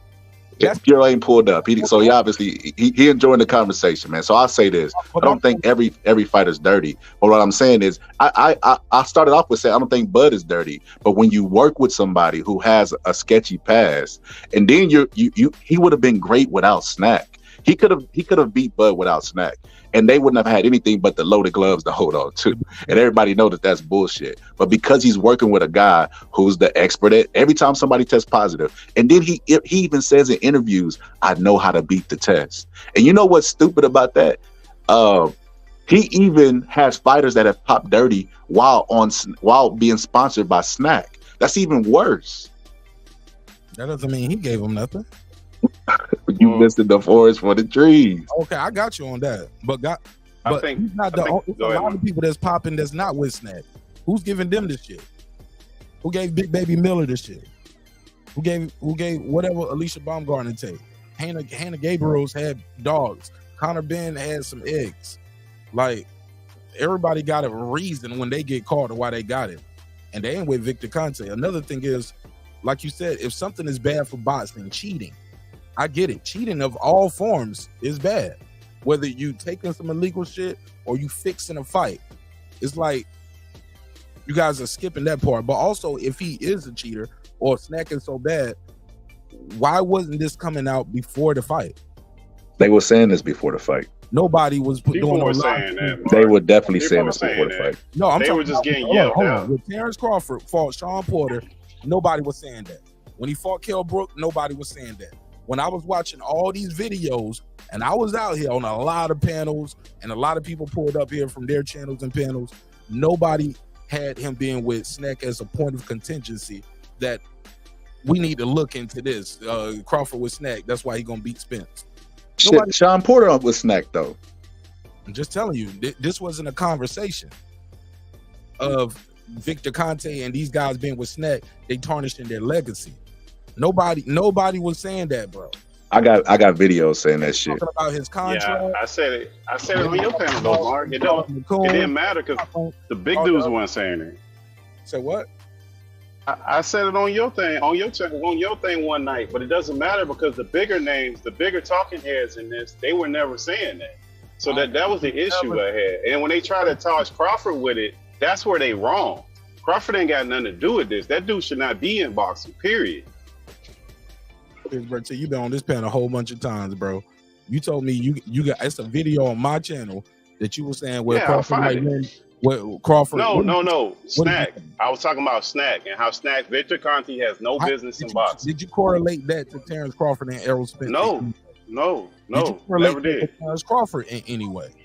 No, that's not. I've never said that. I'm not right now correlating it to Terence Crawford. That's my point. That's what I'm talking about.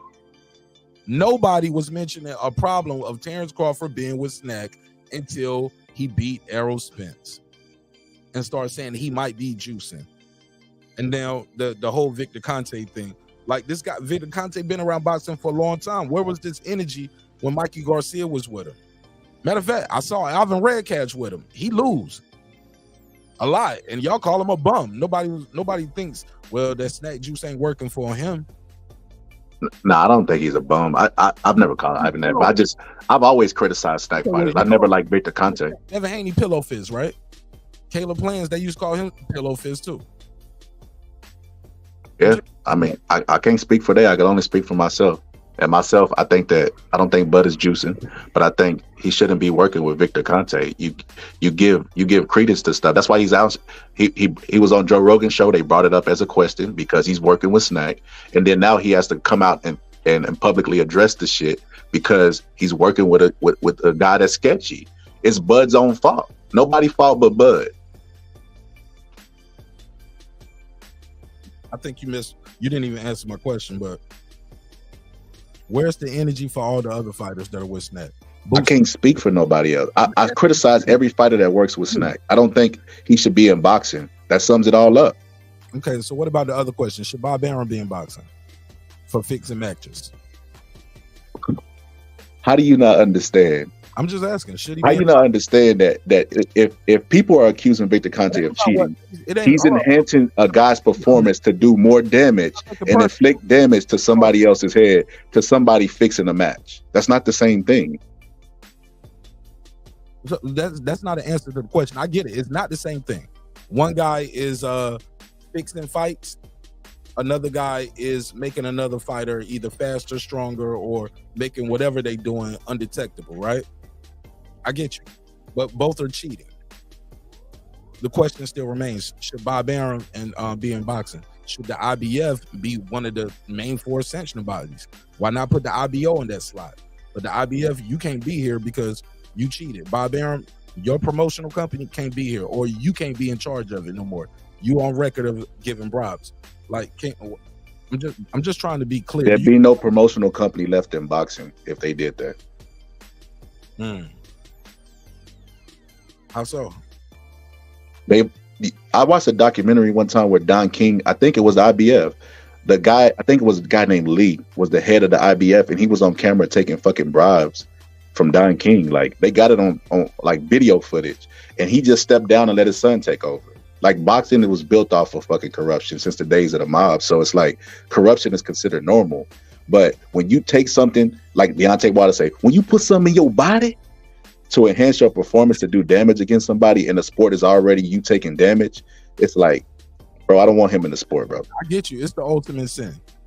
It's the ultimate sin. But they let guys pop and come back. But when you the promotional company and you are fixing the fight, my just thing is if maybe if they gave stiffer penalties, it would decrease. But we don't know what everybody doing. But if you like, okay, Don King, you did it. Bob Aaron, you did it. So that'll teach a lesson to the upcoming promotioners or the promotional companies that's overseas. Hey man, that's one thing you can't do. Man, you get caught fixing a fight, they're gonna kick you. They're gonna take your license, or you're gonna get banned for 30 years or some shit. Like it got to be some crazy shit. But we can't just say, all right, that's okay. Yeah, but you know the business of boxing is bigger than the actual fighter. I mean, I think I heard you the other day talking with somebody. He was talking about just getting a promotional company and just starting. You was like, the business of boxing is going to work against you for that not to happen. There have been people with a lot of money who's failed at doing that because the business of boxing is corrupt and it's deep rooted. Like they were trying to get a czar. Teddy Atlas that was yesterday. You heard that one. Yeah, Teddy Atlas was trying to get a czar for boxing and they wouldn't do it. But they went so heavily after the baseball players who was juicing and all they doing is hitting a ball over the fence. The corruption of boxing is probably not going to go away. Like if you thinking the corruption of boxing going to go away, you probably like fooling yourself. It was built off of corruption. I mean, putting stuff in your body knowingly or working with a cheater, like historically, bro, you putting an asterisk by your legacy. I'm not even saying like I just don't think Victor Conte should. I think every fighter who's good on snack would be good outside of snack. There's nothing about breathing in no fucking oxygen, hypoxia and all this stuff that he got going. That shit has not been proven. You know what's been proven? X's and O's of boxing.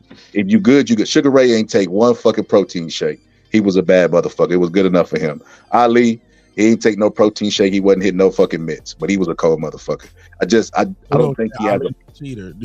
Were you up here that day? Oh yeah, I'm not even gonna go down that fucking rabbit hole. I had this conversation for fucking 30 minutes and I think I passed out afterwards because it was so redundant. Yeah, but I just think Victor Conte, the thing with Victor Conte that gets so lurky is like we got this dude admitting to doing it, we got people documenting that he did it, and he's still able to set up shop. And then it's like, oh, well, he's just selling vitamins and minerals. He shouldn't be selling fucking water bottles and goddamn boxing. Nothing.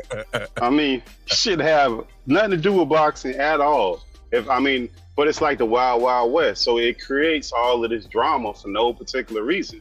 Because he's not getting there's nothing that he's doing that's giving any added value. There's no new late breaking shit. He ain't doing no genome splitting or no shit like that. So it's nothing that special. He should not be in boxing altogether because it leaves credence to some of these people that want to throw up these conspiracy theories and all this foolishness. That's how I feel about Victor Conte. It has nothing to do with the individual fighter. I don't think it adds a lot of value. So let me ask you this, Pittsburgh T. So, to ask you the same question I ask scholars. So if you're a promoter and you are found that you cheated, should you be kicked out of the sport? Or if you are a sanctioning body and we find that you are accepting bribes, should you be out of boxing? Because cheating is cheating, right? You should be. Should be. Another guy is in there, he's taking the extra punishment because basically you don't tell the ref, this guy got to win this fight tonight. And this guy's in there doing everything he can. He's taking unnecessary punishment because the fight is already decided no matter what he do. Unless he knock this guy out, you're going to lose this fight. And even if he knock him out, the referee going to knock him down. The referee going to give him a long count. You better not be knocked out. Remember that ref told that story about Manny Pacquiao? Pretty much should have been counted out. He gave Manny Pacquiao, giving Manny Pacquiao like 22 seconds, some shit like that. Yep. But hey, I quit all of that, Mark. Then he gave all of that warning, and he started giving the guy warnings and giving let Manny Pacquiao get back in the fight because this guy got to win this fight. I mean, we see it all the time. Corruption is so normal in boxing. It's acceptable. But I was trying to ask Pittsburgh T to answer that Bob Aaron question that you answered. Yeah, he should. Look, realistically, none of those guys should be in boxing. None of them. But the problem is, it's like, look, I equate all of this stuff to the NBA when they had the referee scandal where it was one referee. They keep selling us this bill that it was one referee that was fixing games. And we buy it. Why? Because what Scholar's saying, it'll fuck up the whole foundation of it. If they really get into that shit and really shake the bushes and shake all that shit loose, it won't be nobody left. The same thing with them referees. There's no way you can tell me it was only one referee fixing them damn games in the NBA. Like, it's the same situation. They should clean the whole thing up, but they can't because all the money would leave. That's where the corruption comes from. Look at the Canahans, or whatever the dude name was, dude from Ireland. Same thing. And that's only because the feds got after him. It wasn't because boxing got after him. It was because the government went after his ass. It had nothing to do with boxing. That was just a byproduct of that. Go ahead. What was you about to say, Scholar? I'll give you another story about fucking cheater Conte. That's why I don't like this snake ass motherfucker. He I think it was around 2013. I don't know the exact date, but Aaron Rodgers was still playing baseball. Aaron Rodgers went to Victor Conte to basically cheat. It was right before he got busted for steroids. So when Aaron Rodgers got popped for steroids, they did an interview with Victor Conte, and he was like, "Oh yeah, we had a meeting, a consultation, and he wanted to know how to cheat, but I didn't provide him with anything because I'm on the good side." Now it's just like, oh my, bro, I almost fucking threw up, bro. So you didn't have nothing to do with this. Why the fuck are you speaking publicly about it? Your name wasn't even tied to it. Glory hog, bro. Fucking glory hog. And then the fact that he was like, "Oh, I had a meeting with him, but I didn't tell him how to cheat." But you telling all us how to cheat for free.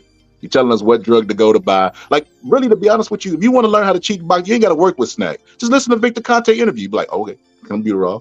It's in me. I'll not." Bro, he tells you exactly how to fucking cheat. I cannot stand that man.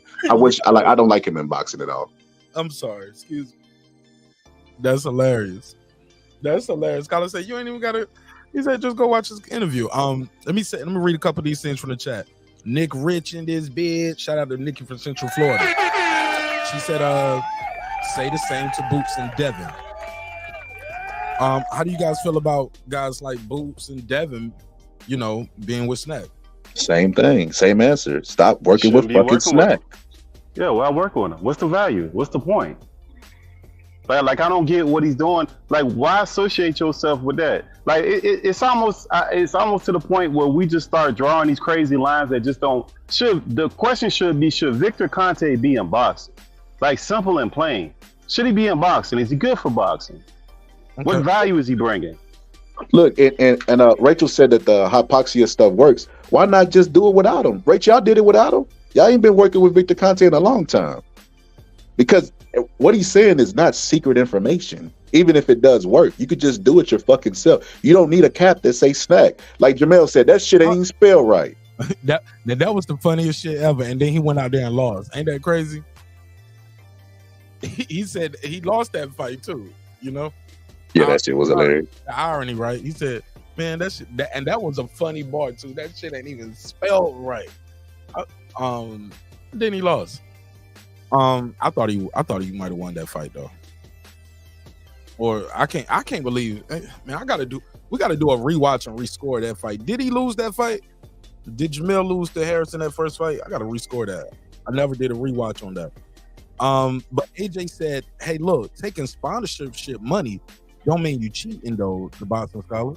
Yeah, that was the comment I wrote earlier. If you an upcoming boxer and you ain't got no money, I get it. You're a big name, don't do it, man. You don't want that attached to your legacy.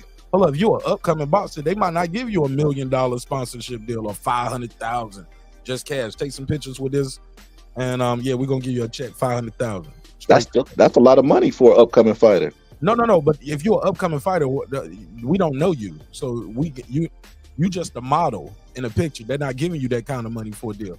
You're a fighter. We're gonna give you $1 million for a snack thing.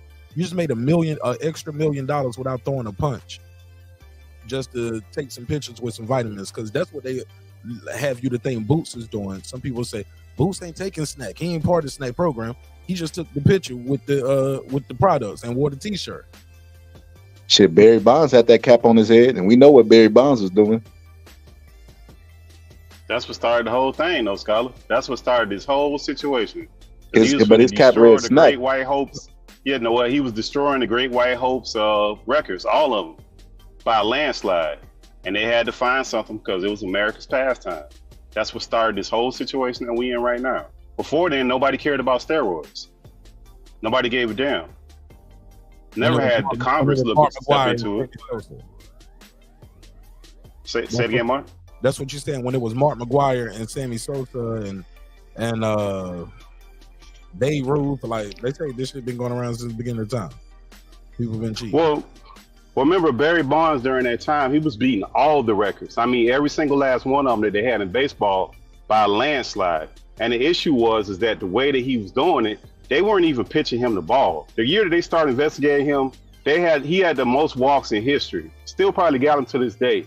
And he was hitting, what, he hit 70 home runs or something crazy at the end of that? I think. Something crazy. But that's just the home run part.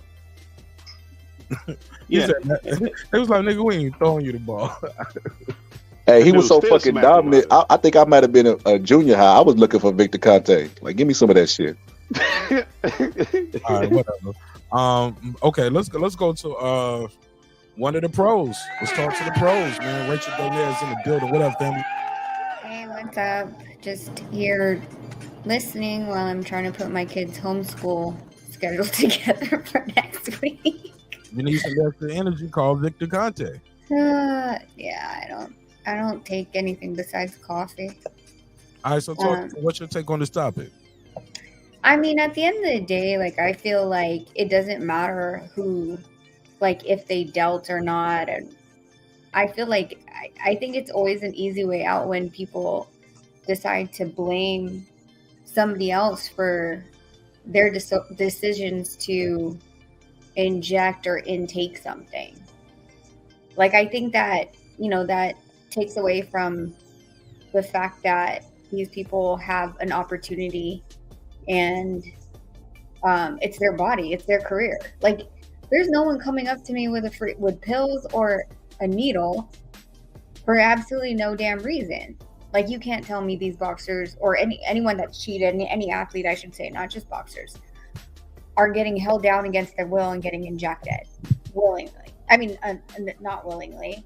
I don't know how often you're supposed to inject it. I don't know.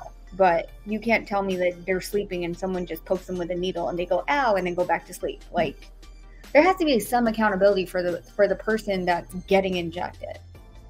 I would feel like they're all grown adults, right? But then what the thing is that it's always a past blame. Like, oh, well, I didn't know. Oh, I just, some guy told me to rub cream on myself and I didn't know what it was doing. Come on. Oh, yeah, I agree with that, Rach. This is what I'm saying, in that I 100% agree with that. But this is what I'm saying. If a fighter is going to work with Victor Conte, right? And let's just say he's on the clean side, because I don't think all the fighters who have snack on their hat are cheating.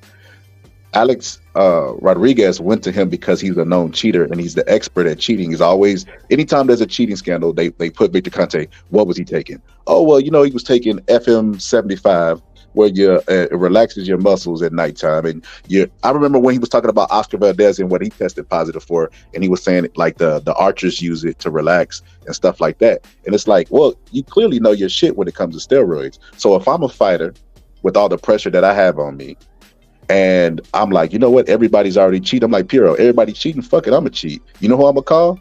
That motherfucker that spelled snack wrong.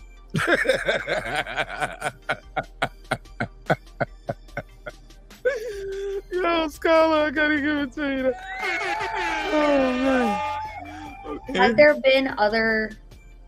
there other people? And because I'm not going to start pointing out people in the boxing world that I know. Okay. Are there other strength and conditioning trainers, other quote unquote nutritionists, other just personalities within boxing that have been associated or have been caught with steroids as well? And do you have Mimo strategy for them as well? Yeah, I don't like Mimo. I don't like Alex Ariza. I don't like any of them motherfuckers. So is it just But they because should all be gone. what? They should all probably be gone. The problem is that they're not getting. The problem is like these guys that are like Victor Contes and the Mimos. Like the fighter gets his name besmirched forever, and all his fights get questioned. That guy gets to hang around for 10, 20 years and make money off the sport with no problem. Rach, you familiar? I know Nonito's nickname is The Flash. You familiar with The Flash movie?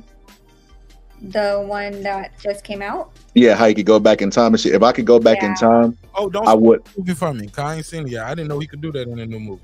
I would go back in time to where Nonito found Victor at the bank, and I would like trip him or some shit so he couldn't run into Nonito. Nonito, first off, I've heard him talk shit about Nonito. I'm pretty sure you're aware of that. You're aware of that as well. But Nonito would have accomplished everything he accomplished without Victor Conte because he's a hell of a boxer. I don't think he needed Victor Conte. Like a lot of this, like placebo is a real thing, right? Like people heal themselves with fucking sugar pills. I think a lot of that stuff is that exactly. Like, of course, there's science involved. Like, you have you recover more, so you're able to train harder. But there's also been benefits in hormones of lactic acid and all that stuff being in your blood. Like, I mean, I watch a lot of Joe Rogan, so I watch people say this type of stuff. So I'm speaking from their experience. I don't really know. I ain't no chemist. But like, there's been hormonal effects from you actually being sore. That plays a part in you because you got people. There are more people that did great things in the past than now with all this fucking science. Like what Henry Armstrong did, nobody will ever do again. Henry Armstrong wasn't taking no protein shakes, no hyperbaric chambers. He wasn't doing none of that shit. I mean, the thing is to each his own, right? Like, I will tell you, the reason why we split with Victor was nothing professional. It was a personality clash between the two. And me standing by Nonito's decision as to who he wanted around during when he wanted them around. And that's totally Nonito's, discretion. And that was the fight. There wasn't anything about like, oh, well, he offered me this or offered me that, and that's against my thing. He knew where Nonito stood. There was never discussion on it. As far as the hypoxic, did we end up purchasing a hypoxic on our own? Yeah, 100%. They upped it to now, of course, Snack has a tent. I don't need a damn tent, but we have the machine. And I believe at the time that we purchased it, it was $7,000 for the machine itself, and to maintain it is a couple pretty hundred every year, right? For the filters, etc. The stuff that he sells, as far as I did try the pre-workouts. They're like any other pre-workouts that I don't feel like they make me as jittery as any of the other ones. I don't take them anymore, but I took them before.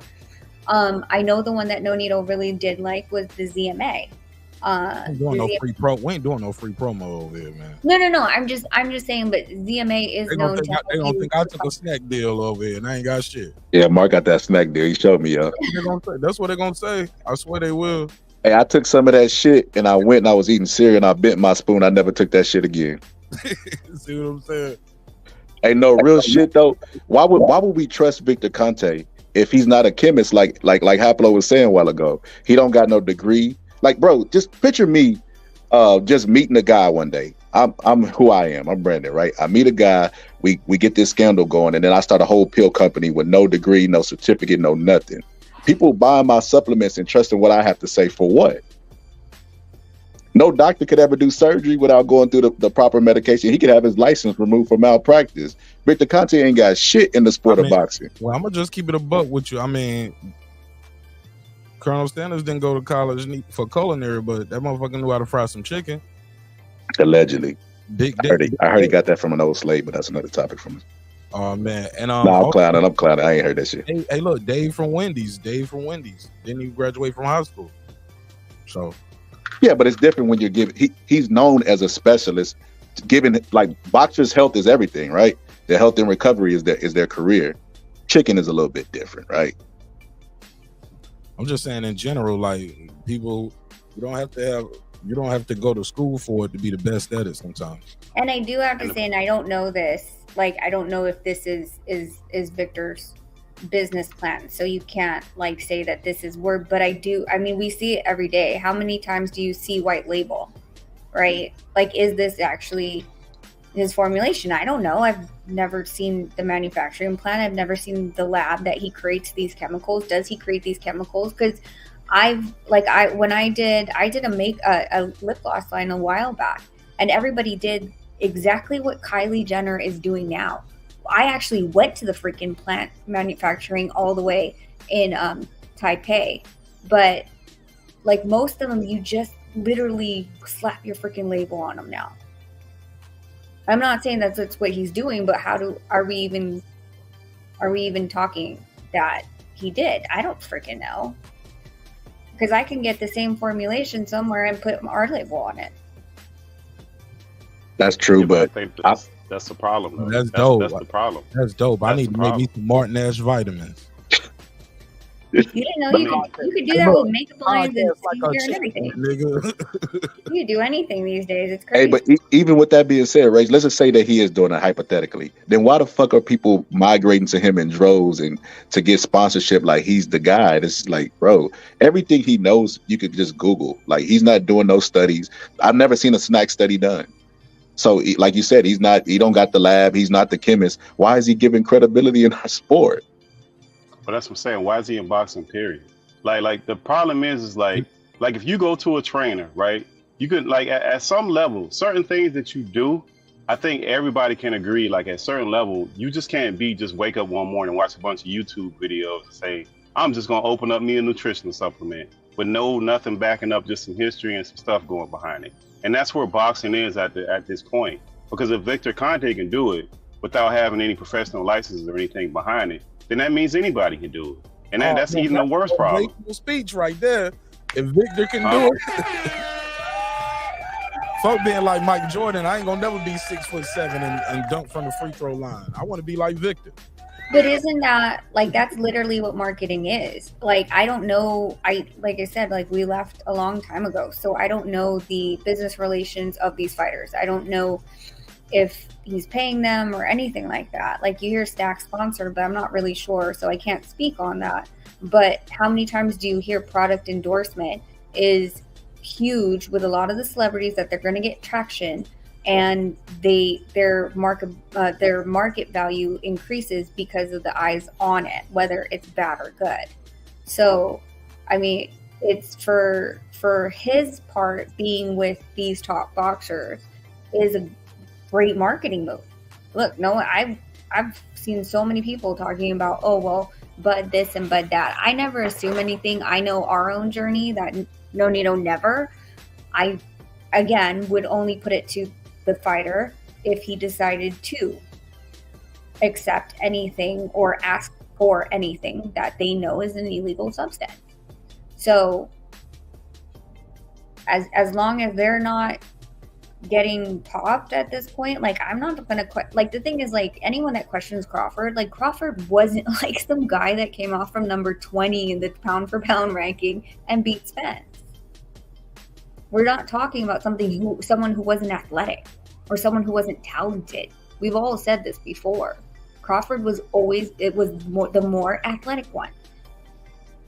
So I don't know why the rhyme or reason would ever be, like, I understand what you're saying, that it looks bad. Because when you endorse anything, it could be a teeth whitening product that freaking celebrities are getting sued for these days. You have to believe in the product and you have to stand by it. So it will come good and bad, right? But until any of these boxers are, like, get tested positive, I'm never going to be like, oh, well, Bud's working with this person, or this guy's working with Memo, or this guy's working with Alex. Like, until there's something, then I can't really put the blame. And again, I'm still going to freaking put the blame on the boxer. Why the hell did you freaking take a needle to your arm? Well, we know why they did, right? We know it's a lot of pressure in boxing to win. And if you feel like other people are doing it, or even not, it's so much to go in the ring with a stranger who has done nothing to you, you know what I mean, and beat their ass, or possibly get your ass whooped in front of your wife and kids. I mean, there's a lot of pressure in boxing. That's why they do it. We know why they do it. What I'm saying is, people like Victor Conte shouldn't be around to give them information on how to do it, or even work with them in general. Like I said, I don't think every fighter that has worked with Snack has cheated. But every time they put a camera in front of this motherfucker's face, he's telling us how to cheat. Like in that interview that he did with Alex Ariza, he said Alex Ariza was sucking on this candy called Troche, something like that. It's like a cough drop. You put it under your tongue. You're like, wait a minute, motherfucker. You got busted for the clear. How do you know so much about the Troche? Like, why is your way to navigate PED testing evolving if you're a clean guy now? This is why I don't like this guy. Like, When y'all left Victor Conte, Rach, I cheered. I wish I knew you did. I probably would have told Mark or somebody sent you a text like, thank God, thank God, thank God. I do not like this guy. Now, Basil, he's cool. I do not like Victor Conte. Oh, you're talking about our Cutman? Yeah, Mike Basil, he works with snack fighters also. He's cool. But I do not like Victor. I don't like his personality. I don't like his history. I don't like that he's telling everybody like, look, I'm clean now. But he keeps talking about the past. He won't let everybody forget about his story. Well, I started with the Tower of Power. It was a band. And then this guy came to me, Patrick Arnold. He's like name dropping, won't let us forget about the story. He's going to be telling this story in another 5 years. I guarantee it. All you got to do is ask Victor Conte about himself. He's going to give you an hour-long interview about himself. He's so fucking full of himself. And I will say it again. There was a personality clash between Nonito and him. And you figure that one out. I'm not going to go into detail how, but. And Nonito went on at what, like 38 to beat two young lions without snack. He never needed that shit. That shit wasn't about nothing. Nonito's a great fighter. If you, it don't matter. Like they talked about Caleb Plant and Ivan Redcat. If you can't box, it don't matter what juice they give you. You could work with Mimo Heredia. Matter of fact, a prime example that people think Mimo Heredia is a cheater, right? Mimo Heredia worked with Andy Ruiz, and Andy Ruiz was still fat under Mimo Heredia. Hey, look, they say Devin Haney's pillow fisted. He's with Snap. Caleb Plant, they say he pillow fisted and still gasses out. I mean, but steroids, they got different steroids that do different things too. I mean, so which version of snack is he getting, and which one version of snack is he getting? I just don't think like if somebody gonna cheat, neither though. So yeah, how is it working for this guy to make him stronger, faster, quicker? The other guy still gassing out and ain't got no power. But Mark, my point to this is if somebody gonna cheat, we should not let the guy be in charge of the drugs that we know is cheap. Let somebody else get a shot. You had your chance. But he's not selling drugs. He's not in charge of drugs. That's not true. No, he was selling drugs. He was selling drugs when he got caught. But you saying he should not be in charge of drugs right now. He's not in charge. Right, they're illegal ones. They're illegal ones. Right, let somebody else get a shot at being doing some illegal shit, selling illegal drugs right now. Other than his own company, which he shouldn't be in there at all. That's what I'm telling you. Can't sell vitamins. It's still a drug. Vitamins a drug, Mark. That's still a drug. I don't know, Rachel. Is that true? That ain't a drug. Vitamins? It's not natural. It's a drug, bro. You reaching now, bro? No, I'm not. I'm just like, bro. Soda is. He shouldn't be selling anything. Drug. A cheeseburger Vitamins aren't natural. A cheeseburger isn't natural, bro. Processed food. Like, is that a drug? Like, come on, bro. You reaching, man. What do you mean, Mark? If you take a supplement, some vitamins are drugs, bro. That's what they are. Okay. They ain't drugs? Okay, it's just me then. In charge of the drugs, like he's in charge of everybody. Snack. He in charge of snack drugs. He's in charge of his supplement company, which is he shouldn't be selling drugs in boxing or any sport, period. Yo, caffeine is a drug, right? Oh, come on, Mark. That's But like the thing is that like you can actually get, even if it wasn't snack, you can get a lot of illegal substances in boxing at GNC. Right, but we're not gonna, like, the problem is that this guy, we know he did it, right? So we can't act like just because you can get it from all these other places, we know he's done it on multiple occasions to multiple different athletes. Like, we know he was involved, so he shouldn't be in any professional sport. But if it's an actual, like, so let's just pretend he's not, like, in, because he's not in the sport. Like, he's not hired as anything as far as I understand. He's selling a product and people are buying it, or they're getting endorsed, or they're endorsing it.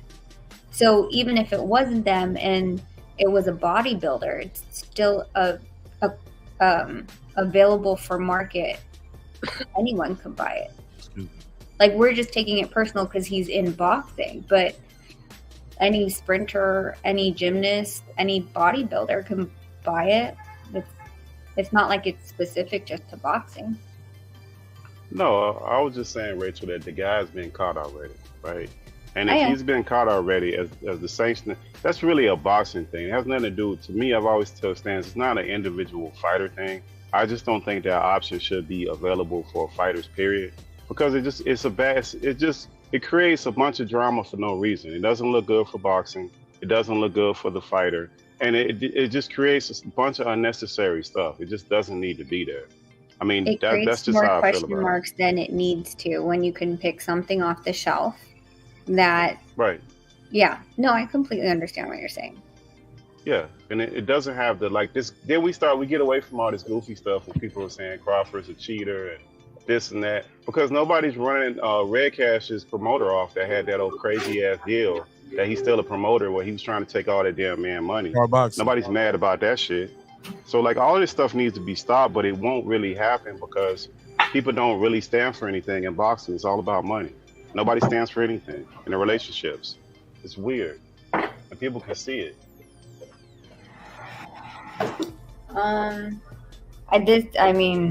This is boxing. Like, nothing surprises me. What you mean by that? Nothing surprises me. The kind of contracts they give these fighters and what they think is legal, the amount of, oh well, we're gonna make this, a mandatory, or we're gonna have this fighter move this way and that way, and all these little scandals that the promoters have, and the contracts and all that stuff. Like, boxing is not the cleanest thing. And that's why, like, when Bud said something about it, where about boxing being being corrupt, I'm like, why? I've been saying this entire time. Fighters need to know their numbers. Fighters need to ask. They need to negotiate stronger and harder. But they need to know their numbers. They need to get the Muhammad Ali Act. They need to enforce it. They need to know exactly what was on the table after they fought. Like, what did they get paid out? But a lot of these boxers don't do it. Say that again. Yeah, I just what? A lot of these boxers just don't do it for whatever reason. It's a lot of the boxers just pass the buck and just say, oh, well, I didn't know my contract looked like this. I didn't know this. I didn't know that. And promoters do prey on that. Like, look at all the promoters that are around. It's not like they're the dumbest people that just decided to open up a promotional company. All right. They know exactly what they're doing, and there's a reason why they have the private jets, the beautiful freaking office spaces, own buildings. A lot of the times is their office, a whole damn building. And yet these fighters are living paycheck to paycheck. Boxing is corrupt. Yeah, I think that's the bigger issue. I think that's the bigger issue of all of this. It's like it's like the wild, wild west, like Scarlett was saying earlier. I think that's the biggest problem with all this stuff. It's hard to nail it down. So where do you really start with this stuff? Because Victor Conte is one thing, but there's so many other things that go on and stuff. It's just craziness. Well, yeah, because it's the only thing that I've been following with Victor is, the whole thing with Eddie Hearn, and how all these matchroom fighters keep, popping, and it not really being a big issue for matchroom, right? And then you notice like a couple of the things that Victor had said was something about how some fighters are announced into the 24/7 program and some are not. Like, it's this weird, like, cloak, like, you're not supposed to say. That concerns me, the level of transparency on who's in the program and why they're not, their test results are not released. If they're controlled by the promoter is questionable to me. I think if they're under, whether it's VADA, USADA, whatever damn program, once those test results are released, like, it shouldn't be up to the promoter. That's the problem with the third party testing. They don't necessarily have to abide by it. You saying they don't have to do it if they're registered? They don't have to abide by it. With the promoter, if the promoter controls the results, what does that tell you?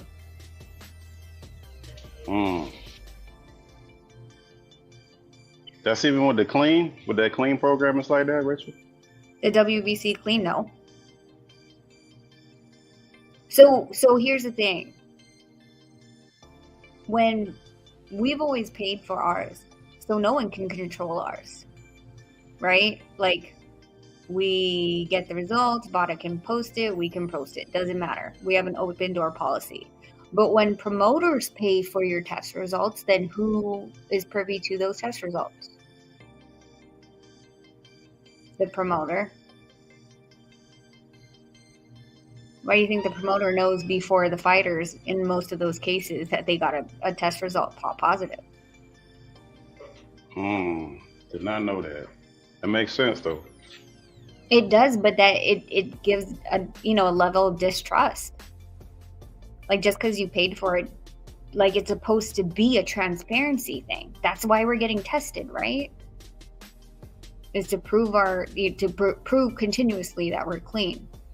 If you have control of my results, why like that whole the one with the whatchamacallit? Oh God. Was it Conor Ben? USADA? Was it Conor Ben?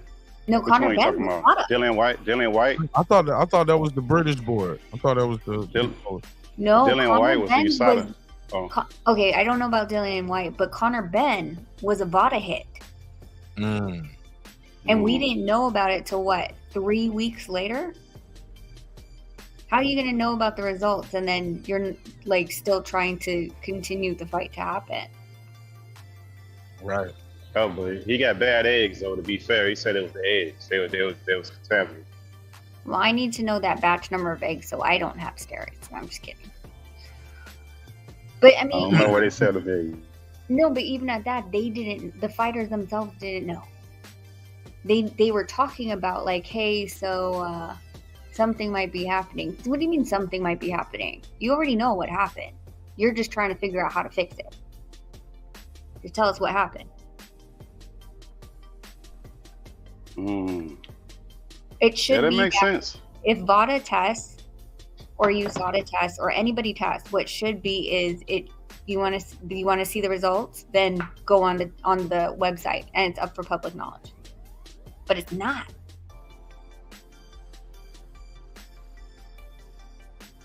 Yeah, I don't think they're going to.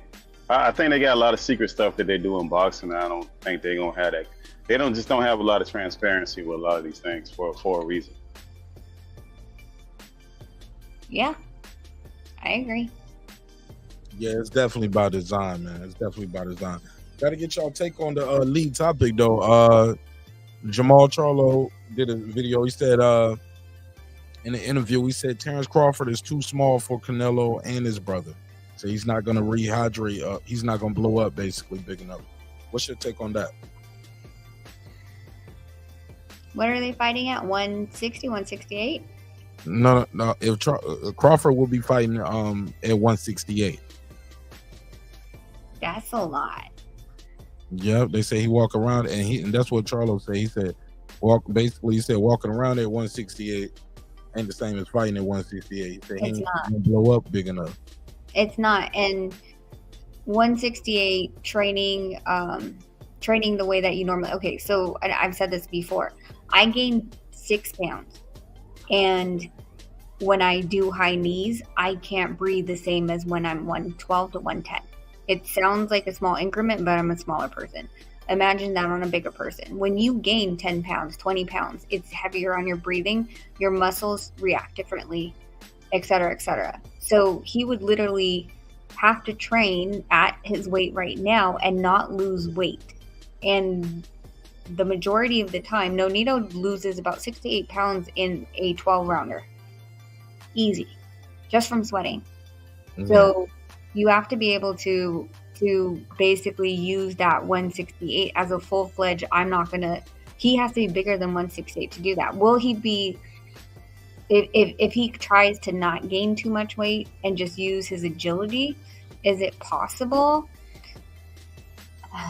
It's possible, but I don't see the power carrying that high. He could be the little little mosquito that bothers you the entire night. Just picks his shots, gets his shots off, and moves. Because those are heavier guys, and he just can't stand in the pocket because those guys are going to hit a lot freaking heavier if they can catch him. Canelo likes to smother you. He likes to get you against the ropes. He can't be there. Go ahead, Pittsburgh T. Talk to me. Yeah, I echo what Rachel just said. I would root for Crawford. I believe the weight is going to be a big thing for him to overcome, especially fighting Canelo, somebody who's more comfortable fighting at heavier weights. So, I mean, it's not like his walking around weight ain't no 168. We know that. So, I mean, he's going to have to overcome a lot to fight Canelo at that weight. I would root for him, but I think it would be a lot for him to overcome.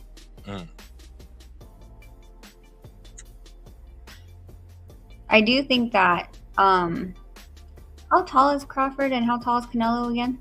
5'8". So they're equal. Yeah. I think that Crawford got the reach though, 3.5 inches.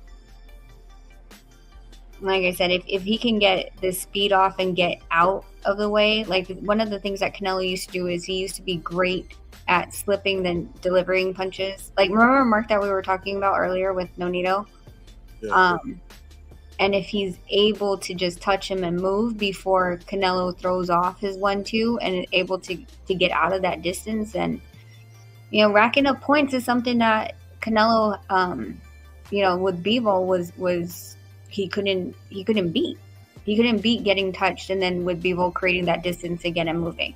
He'd, start to try to walk him down. Bivol would jab him, move. Yeah, because he never seemed tight. He never seemed hurt, and he didn't look beat up at the end of the fight. He just couldn't catch him. You know what I'm saying? Yeah. Or his shot, or the guy was able to take his shot. When he finally was able to catch him clean with a shot, he had missed so many times before. Yeah. I spent so much energy. Yeah, and if Crawford moves the way he does, it's going to be exhausting for Canelo to try to track him down the entire night. Crawford. Sorry. No, you're fine. Crawford's going to move. He's going to angle out and move. And then Canelo's going to have to go walk him down again, right? Like the entire night. Pittsburgh T, I'm going to ask you this, and I want to ask Rachel the same thing, answer the same question. Do you think Crawford has lost his legs? Because I heard some people say he doesn't have his legs anymore. What do you think of that? Like, he has to stand there and trade with these guys because he doesn't have legs. So he's getting knockouts because he got to stand there. Well, you know what? I'm not a boxing aficionado to comment on that part of it. I'm not even gonna try to touch that. I haven't watched enough film and paid enough attention to that to comment on that. But what I will say, if Spence was the best in that division and he beat him up like that, I just don't think it matters like that. He's just that much better than that. Now, if they are getting going out or weakening, or he's not as mobile. I mean, Father Time undefeated. At some point, they all go. I mean, when it goes, who knows? I think, like they always say, the athlete is the last person to know when it actually goes, because it's part of your ego. Part of your ego. You hear that? Your legs the last to go, and nobody knows when it go. The fighter the last to know because of his ego. Look at this nigga's ego. 8 bars. I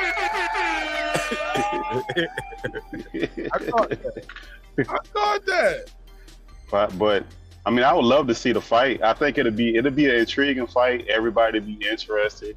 Definitely root for Crawford. I would love to see that fight. We'll see what happens with it. It's going to be a big money fight. So at this point, I think it's a foregone conclusion that they actually schedule the fight and to make that fight happen in some kind of way. I think it will happen. It's a big money talks, and that's a huge payday for both fighters. Like, even Canelo, who's he going to fight to get that payday? Besides Crawford, who's he going to fight to get that kind of intrigue, that type of buzz, that type of money at this point? So I think it will happen. Same question, Rachel. You think Crawford still got his legs or no? Yeah, I didn't see anything wrong with the way that he was fighting Spence. The thing is that he didn't need to move that much. Like, if people are saying that during the Spence fight that he wasn't moving around as much, he didn't really need to. He was tying up Spence's feet just by moving out into a different angle, not being too far, but still being there enough to cause damage, plant his feet, and cause those blows. If the opponent's not making you need to move that much, why would you? So I think it was a lot of based on the style of the opponent. I told you this before. Spence's legs worry me because they were so wide. I was like, how is he going to adjust?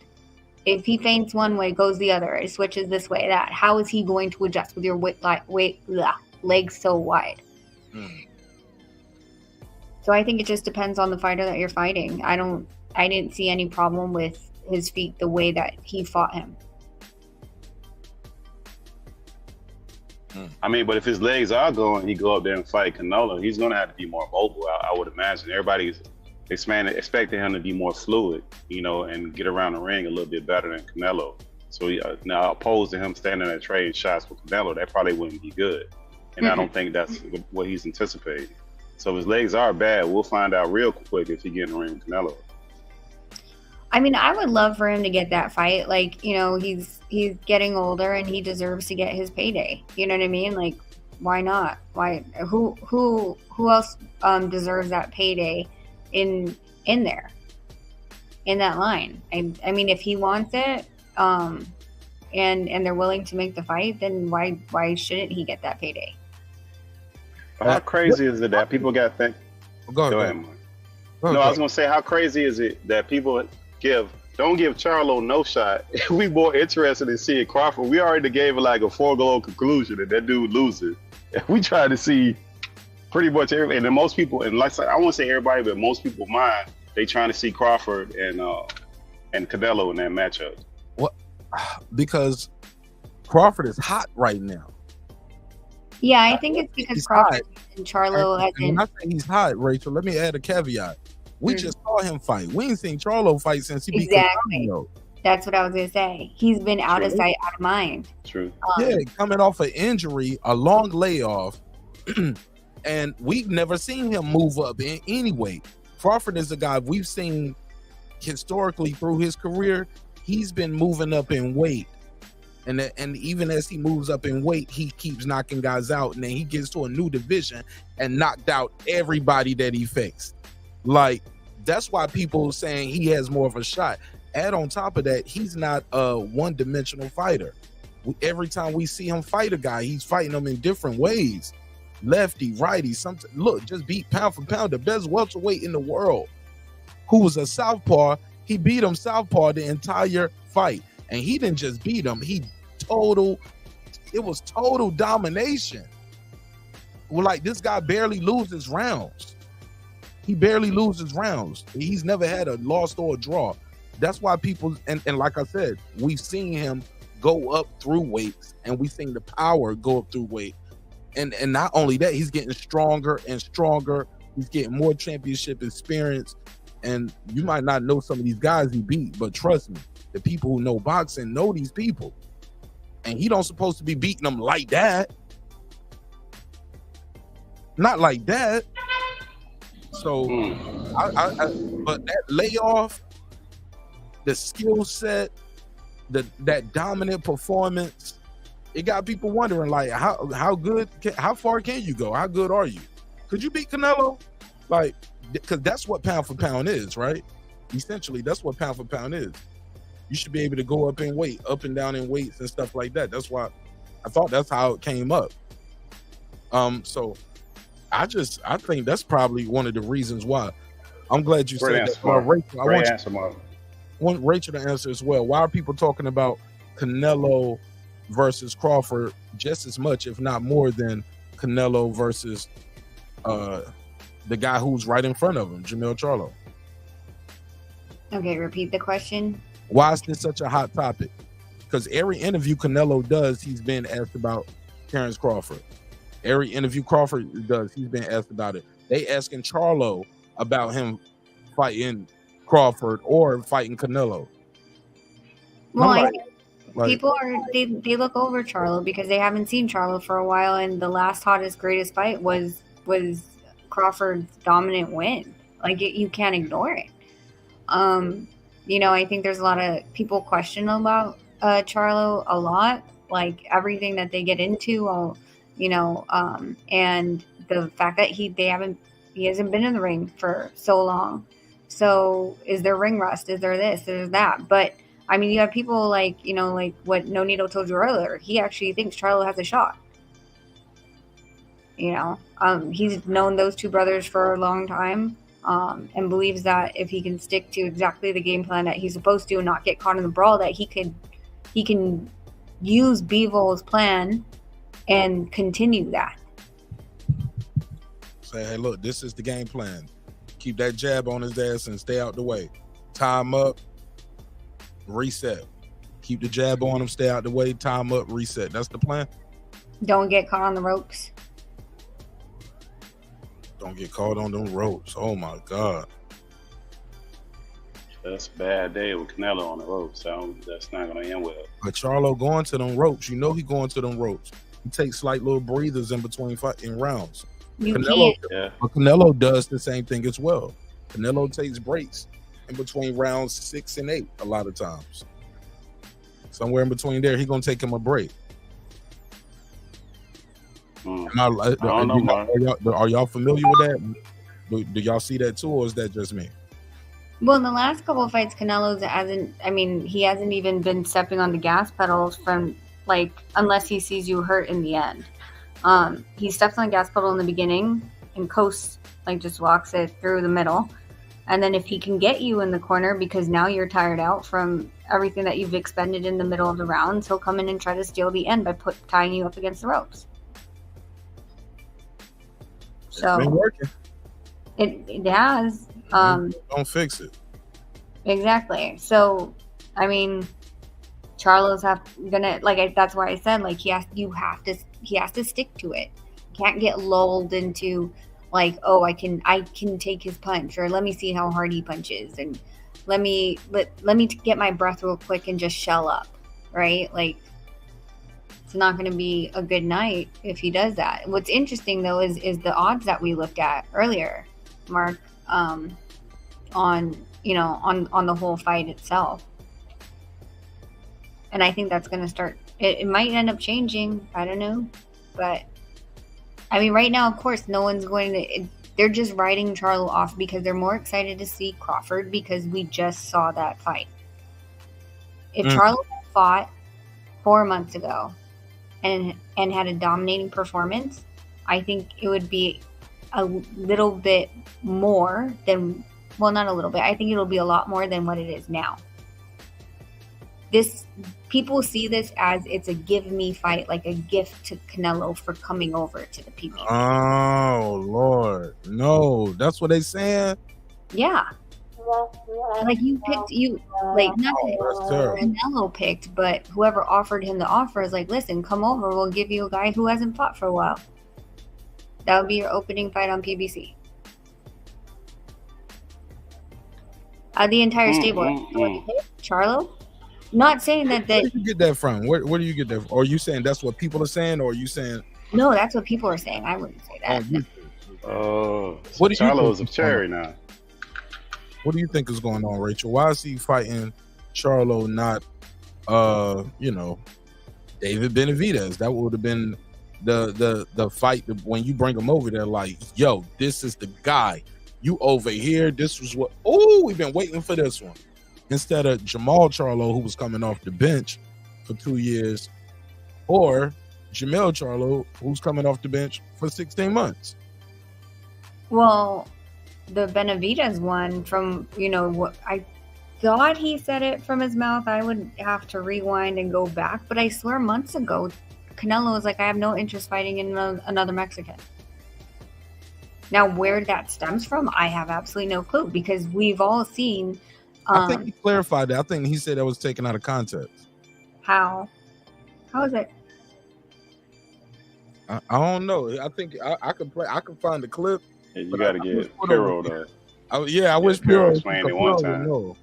Puro would know, but I think he explained that statement because I think I did a story about it, or it was part of a live. Where how the live go to another conversation sometimes, but we definitely talked about that before. Let me find that real quick. While I do that, let me ask y'all this. Terence Crawford put a statement out on Twitter. I got two questions. One is about this right here, this juicing statement. Rachel, I wanted your take on, because I had a different question based off that. Should he have even gave this any kind of credence? Should he have even addressed this at all? What do you think about that? Also, he made this statement. He said Canelo versus Crawford is the biggest fight in boxing. There's no fighter out there that's bigger than us. That's the fight that people would like. Is nobody people want to see Crawford fight that's bigger than Canelo? There's nobody people want to see Canelo fight that's bigger than Crawford right now. What do you guys say to that? Which one? You keep talking about the juicing and then the Canelo fight. Those are two different ones, but I gave y'all a lot to think about. Which one do you want to answer first? I guess the juicing one. You think he should have gave this any credence? Should he have even addressed this at all? He said, "Now I'm juicing." He said, "I don't hurt it all," and why I just can't be great. They can test me any and all year long. They will never find anything close to saying anything illegal in my body. I think we think a lot of that boxers don't take anything that is said to heart, especially after winning a really big fight, right? Like, it's like, did I shut up all my haters? No, they're still coming at me with side stuff. And now that the fight's over, I'm gonna bark back, right? I think we pretend that these guys are not going to pay attention because of who they are. But I think we've already proven in the age of social media that they will say what's on their mind. I mean, if he feels attacked, like, who cares? Like, then let him mouth off. Like, I think we keep forgetting that these people are human. And eventually something, whether it's something that makes them tick, like, maybe he's around his friends and all this stuff, like, oh man, did you hear what this guy said? Did you hear what that guy said? Did you hear what this guy said? Because that's what people do. And he's just trying to enjoy his win. And yet people around you come around going, did you hear what that guy said? Did you hear what this? And he's getting tagged in it, right? It starts to get, I think, after a while, like, no matter what I do, and I think this is just being human. No matter what I do, I'm not going to get the credit I deserve. There's always going to be a reason why I'm not this person that I believe I am. Didn't I prove it enough to you? That's the weird thing about social media. Social media can be our best friend and it could also be our worst enemy, because we're seeking validation from people who really shouldn't matter, but catch someone on the wrong day and they have the phone on them, which I've done multiple times when I've been mad, and I'll just mouth off. I'm like, I can care less. You can kiss my ass. Other days, I'm way too busy for what you think. You know what I'm saying? It just, thing with social media is, once it's there and people screenshot it, it doesn't matter if you delete it. You already said it. Whether it was an emotional tweet or just, I'm pissed off today, so I'm just going to mouth off.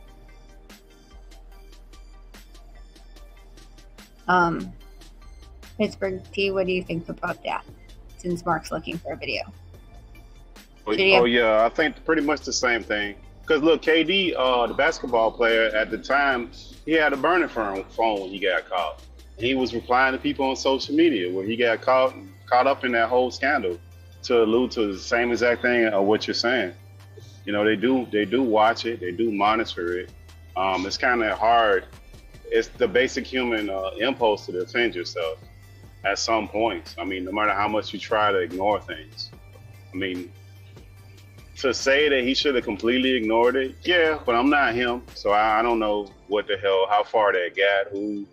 He could have been ignored. And maybe his daughter came home from school and said something crazy that was told to her. You just never know with those things, those situations. They are human beings, so, I mean, that's part of the human emotion. And, again, the ego got involved. Now you're saying that the guy's cheating, and not that he's a superior fighter.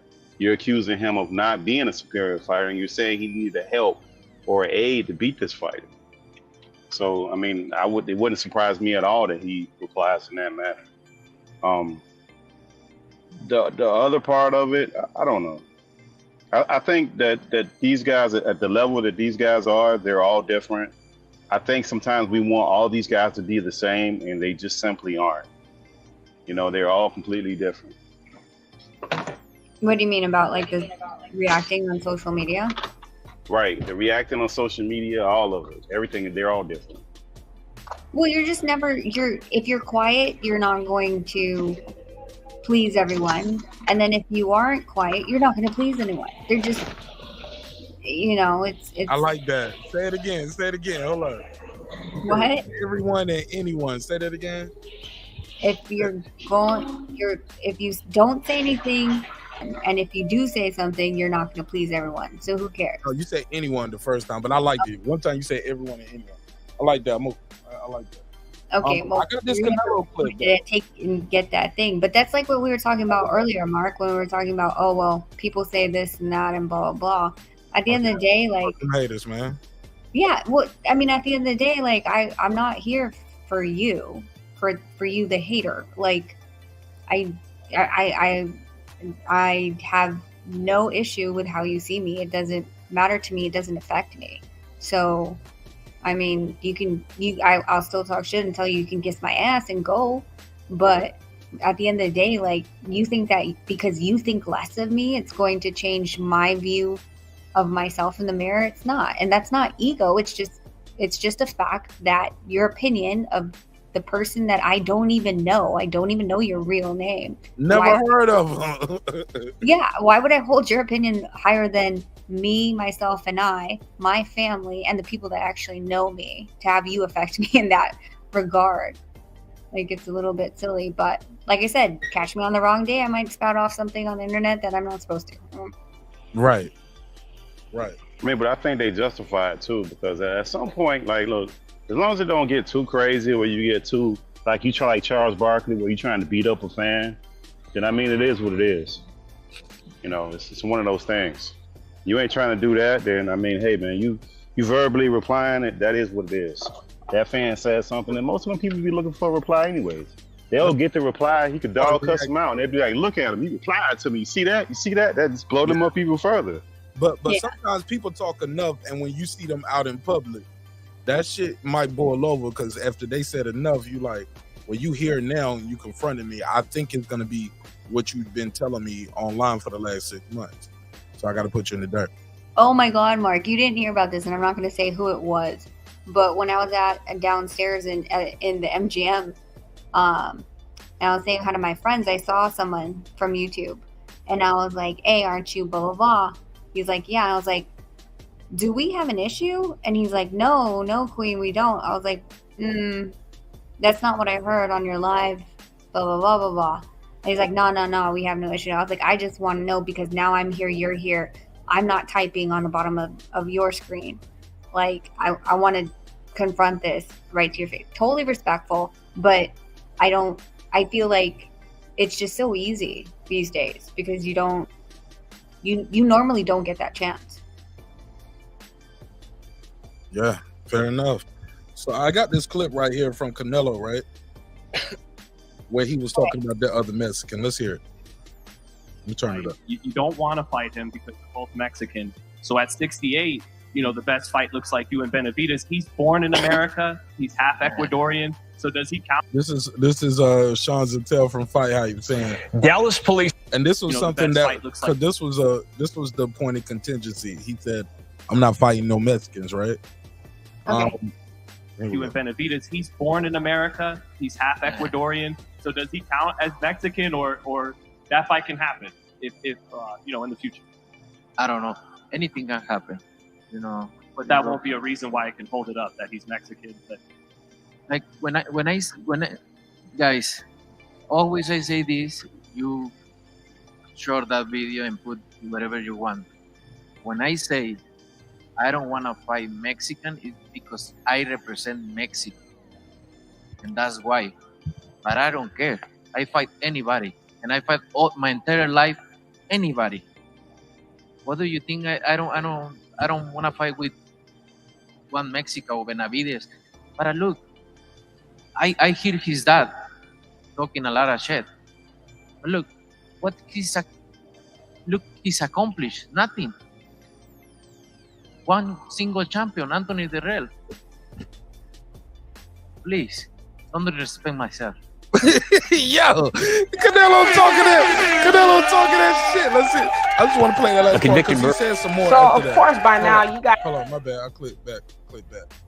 He said he beat one champion, Anthony Durrell. Please, guys. He said, "Don't disrespect me." Nothing. But he said, "Don't disrespect myself." One single champion, Anthony. He said he accomplished nothing. Dad talking a lot of shit. A convicted murderer. No, wrong button. His dad said, I hear his dad talking a lot of shit. I hear his dad talking a lot of shit. But look, he's accomplished nothing. One single champion, Anthony Durrell. Please, don't disrespect myself. Please, guys. He said, don't disrespect myself. Basically saying, don't disrespect me.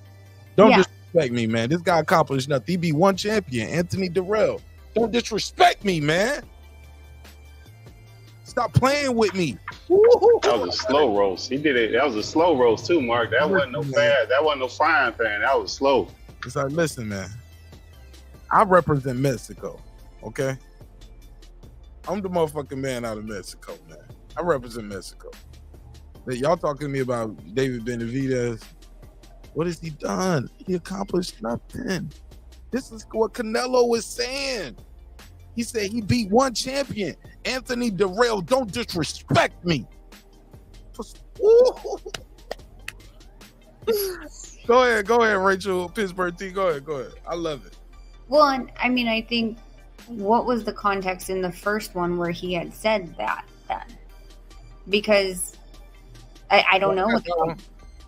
Do you have that one? And like, yeah. I think that one he spoke in Spanish though. I think that's what Carol said.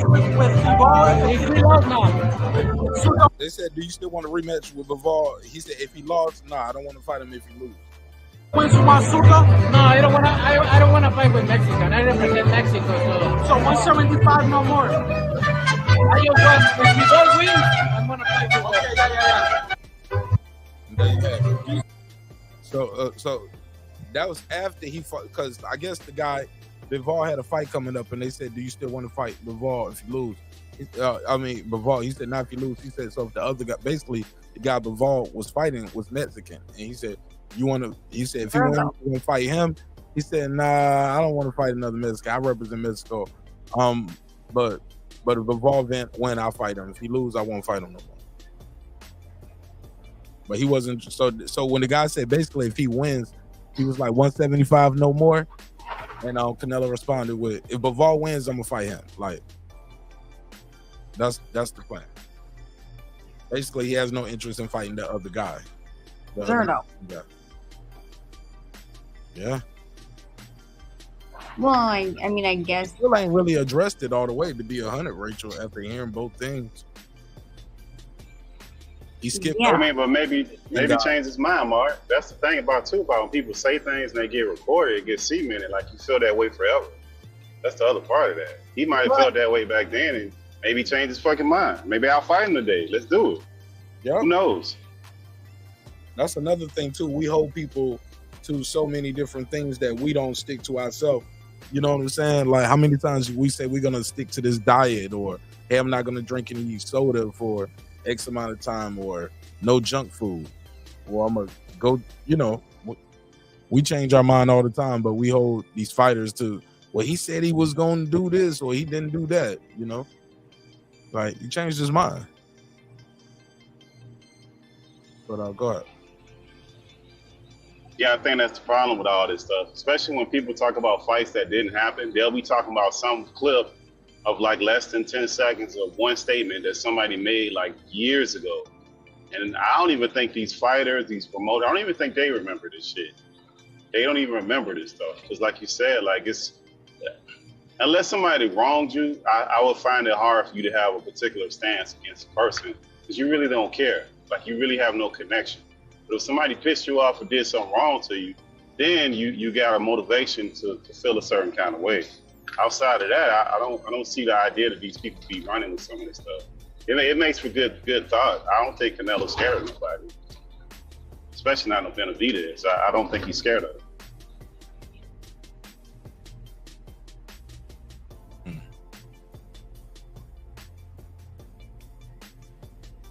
Hey, Rage, let me ask. So let me get y'all take on this. I don't know if I got everybody take on this. Do you think Crawford? You think Crawford should have even addressed this? So now I'm juicing. I don't hurt at all. Why this would be great? They can test me all year round. Did both of y'all get the answer? I was trying to set up the Canelo clip. We did. I just said like he's human, man. He just won the biggest fight, and people are questioning him. People act like they're not getting tagged. Their friends and family are not sending them videos and all these other things. And you just might have caught him on the wrong day where he was just like, you know what, screw it, and grabs his phone, Twitter something else. Like, now what? You know what I mean? Like, he's human, and he has freedom of speech. I think we hold a lot of our idols, right? The people we hold up in any game, not just in boxing, but in any sport. Like, we're like, they're never supposed to say anything like off. They're never supposed to address rumors, like, you know, or you're not supposed to talk back. I mean, people are human. They're going to act the way that they are, and whether it is a mistake on his part or not, it was his reaction. So, I mean, there's so many times that people are like, oh, do you, like, when I went off about when me and Senior are having this issue, they're like, oh, well, you should, you know, do you want to be Meghan Markle or Kate Middleton? And I was like, neither. I want to be me. If you don't like it, then unfollow me. Don't look at my stuff. I really don't care. You know, like, so again, like, if I'm quiet, I'm completely guilty of everything. If I say anything, I'm completely guilty of everything. But at least I said my piece. At least for me, I have peace. Like, I feel good that I let it out. Other people, they're like, oh, you should have done this, you should have done that. You don't know what I'm dealing with. You don't know the pressure that I'm dealing with and the emotions that run through my house that it's destroyed. So me saying my piece made me feel at peace. And that was good for me. But that might not be your take or Pittsburgh T's take or Foodie's take or anyone else and how they deal with their lives. Some real shit. Shout out to my Hey, girl. Mark, I'm sorry. Go ahead. Hey, but think of it like this, Mark. If they had social media back when Michael Jordan, Lawrence Taylor, Dennis Rodman, folks, we can go down the list of all these people who got such not popular. They're not great. They're not people that people would love on social media. Right. Yeah, that blank. So that too, bro. Oh, the idea of what people would like, and the people that just their persona of being that great, it would change tremendously just by the things that they would say and the things that they would tweet and respond to. Like Jordan was common for challenging people. Lawrence Taylor, if you figured out this man was high of his mind every other day, like just some of the things that these folks were doing, the gambling, the women, all those things. I kind of disagree with you to a point because I think people are people. Like if you that type of personality and that's who you are, they didn't have that back then, but you know what? They had National Enquirer. They had all kind of shit going on. Like people were following you around. They had paparazzi. And even now, it's some people that stay in the limelight, and there's some people, even with social media, you never really see them unless they got something to promote. But I think that's the problem is like what you were saying, Pittsburgh T, like when you're like, they're great, right? They're great. Why? As an athlete, doesn't mean that they're great human beings. Doesn't mean that they're a great dad. Doesn't mean that they're a great husband. Doesn't mean anything. It just means that they're great at their sport and they're put on this pedestal that you're supposed to be a role model. But then at the same time, that kind of pressure of never stepping foot out of who you really are and what people want you to be starts to tear at you, and you will eventually, especially with social media, show yourself. There's only so much that you can do to pretend to be what everybody wants you to be. Right. Let me bring in Foodie with the beauty, man. Full Revolution. What up, family? What up, Mark? What up, everybody? How you doing? Rachel, Pittsburgh T. Welcome home, man. It's good to hear your voice. How you been, yo? Woo, shit. I'm too old to be going to school, but I'm good. How's it going? Man, it's going good. It's a lot, you know. We proud of you, man. We proud of you. I feel like my mom when I'm trying to teach her how to use her cell phone. Like all these motherfucking apps and shit is different, you know, Like I'm used to actual books, but you know, we doing You're gonna the damn stick with thing. it. I believe in you, man. You know how to do that shit. Oh, for sure, for sure. You got it. So the lead topic on the docket is Terence Crawford too small for Canelo. That's coming from an interview Jamal Charlo recently did. I played the clip earlier. I won't bore you with it. Basically, he said Crawford is not gonna blow up enough in weight. He's gonna be too small. Also, another point we was talking about is he ruining his legacy by being with Victor Conte in the snack program. People saying it's a bad look because Crawford has responded to these allegations via Twitter, and he said, "Now I'm juicing. I don't hurt it all. Why I just can't be great. They can test me all year long. They'll never find anything close to illegal in my body." So you can jump on either one of those topics. He also put the topic out. He said Canelo versus Crawford is the biggest fight in boxing. There's no fighter out there bigger than us. Basically saying, who do y'all want to see me that's bigger than Canelo, and who do y'all want to see Canelo fight other than me at this point? What's your take on any three of those? Jump in where you get in. Well, I agree. I definitely think that it is the biggest fight in boxing. What's funny is that it's not Crawford versus Canelo that's coming up on September 30th. It's Crawford versus Charlo, and no one's even talking about that shit. So that's kind of funny how everybody's just grazing over that shit. Even his brother in that interview kind of seemed like he was grazing over it. As far as size goes, I mean, can you tell me that Jamal Charlo, who is more close to Canelo's size and competition, is ready? That tells you everything that you need to know about that statement. Like, it doesn't matter. It's about who's ready. I think skill beats size most of the time. I think if you are a big person who don't know how to fight versus a small person who does know how to fight, and I'm not saying that either one of them fit into that scenario. I think Canelo is a great fighter, and Crawford is a great fighter. I think that doesn't really matter. It just depends on how Crawford performs and how he's able to evade those body shots that Canelo got for him. You know what I'm saying? So that's how I feel about it. What about the snack? Yeah. What's your take on that? I don't know a lot about snack. I know about Victor Conte, and I know that I guess he used to be a bodybuilder and he got caught, doing, popping dirty and with the jab or whatever, and that now he has He wasn't a bodybuilder necessarily though. Or what was he used to lift weights, of course, himself, but okay. He wasn't He wasn't competitive. Not like that. Okay, well then I don't know really what his significance is, but I know he's got the clean program, but there's a lot of people that are part of his program who there are ways to get the results that you want without being dirty, and he's found a way. So until you pop that person dirty, there ain't nothing to talk about. You can speculate all you want, but until that person, whoever's involved, is popped dirty, then it's just rhetoric, and there's nothing to really discuss about it. So, all right, go ahead, Rachel. Pittsburgh T. Pass it around. I agree. Sorry. Yeah, she was typing. Go ahead, Pittsburgh T. Oh, can you hear me typing? Oh, no. I can see you typing. Okay. Go ahead, Pittsburgh. I think the other danger, what I was trying to allude to, I didn't do a good point the last time, was that when athletes or famous people, they're not liked, people just don't like them, right? And it has nothing to do with how superior they are. They're just not liked. Look at LeBron James, Beyonce. We could go through the list of people that they're not liked, and it has nothing to do with their performance of the actual craft that they are doing. Like, it's well agreed that these people are at the top of the class, but people don't like them for other reasons. So I think that part of it is another thing that a lot of these athletes are they're trying to thread the needle with defending themselves and still be liked. It's like a fine line to that. I'd agree with that. It's lonely at the top, and that's the reason why.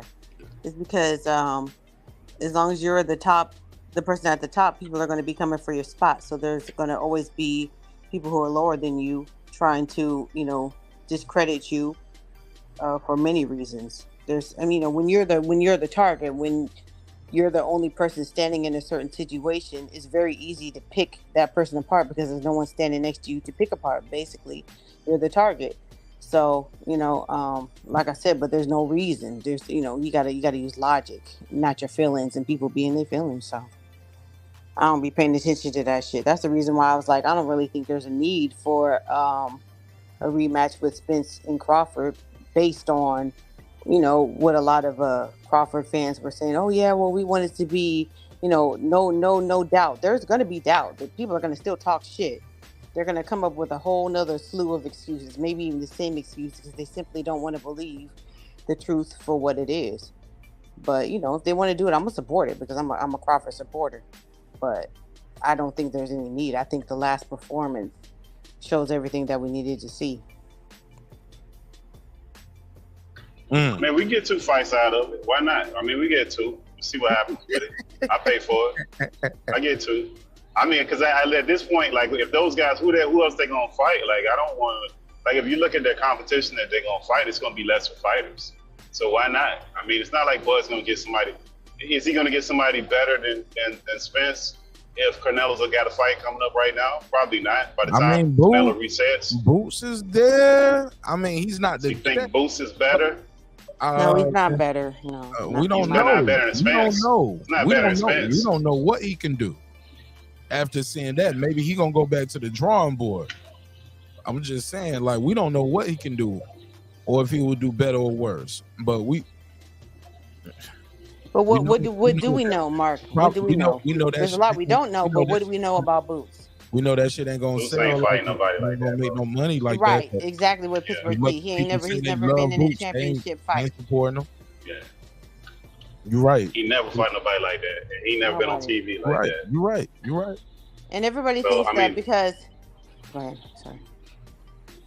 No, everybody thinks because Boots is a switch hitter, like Crawford, that it would be a good fight. But the thing is that when you watch Boots, he doesn't use the switch hitting capabilities effectively. Crawford uses it very effectively, like you saw in the Spence fight. He didn't even need to switch to orthodox. He knew exactly what to do. He adjusts well. He adjusts very well, and there are very few people who have a ring IQ like Crawford. Like his eyes, what he can see, his with the flinch reaction, what they call it, like he just adjusts so well, and that's the reason why, like, when I was asking people before the fight with Spence, I was like, well, what adjustments can Spence make? And nobody could come in. Oh, he's just gonna come in there, he gonna knock him out. Nah, that's not good enough. And so when he meets somebody who can switch hit like him, but he does it better, then that's what we're gonna see. He's gonna school that boy. And I like Boots. I like Boots a lot. But what I think is that we kind of, I mean, not to say, like, if they want to fight, go ahead and let them fight. If they make the fight, I'll watch that shit. But what I'm thinking is that Crawford's got like 2 fights left, basically, like he said. And I understand why, because he's 36. He'll be 36 this month. And he's done everything he needs to do. If he can get the undisputed with Canelo or Crawford, Jamel, then that's all he needs to do. However he gets it, and he's done. But we need to kind of preserve. I hate to use the word preserve, but like, I think Boots, he's the next dude. Like, he's the next one. Like, we need him for the welterweight division. We need to watch him grow and beat everybody that's coming up, because I think he can beat everybody. I think he can clear out 147. I think he can go up to 154 and do very well, because it's kind of a lackluster weight class. And but if he gets beat by Crawford early, ain't nobody gonna want to see that shit. No one's gonna want to follow his career. But one loss though, Foodie, I think it's the opposite though. That'll put him on a big stage if you got to fight, even if you lose. That's what happened to Canelo. That was a different era. That was before the social media era. That was before the popularity contest started. I mean, because when you talk about that, you got to look at Tank. What has Tank Davis done? What's been his competition? I mean, but that's that's part of the problem with boxing right there. You're talking about Tank. That's part of Well, that's the problem that that's the example of what I just said. You know. Yeah, it's part of the problem. But the other guy's trying to actually fight the best fighter in his weight class. I think that if he loses, it's still a great thing because he gets exposure and he learns. So Canelo has never been the same fighter as he was going into that fight with Mayweather. As he learned so much coming up out of that. None of that. That's not even the same fighter, no. Well, he doesn't have the same type of competition. You're only as good as your best competition. Right. But I mean, the way he moves around in the ring, he didn't move like that previous to that fight. Well, he doesn't move like that anymore now. Like he's 63 fights in now. He's still pretty fluid. I mean, that's the other question I wanted to ask you guys. Like, it seems like Canelo been fighting for such a long time, man. But Philly, he ain't that old. Seems like he's been fighting forever. Like, he feel like he's like 50 years old. I think no, but his ring, his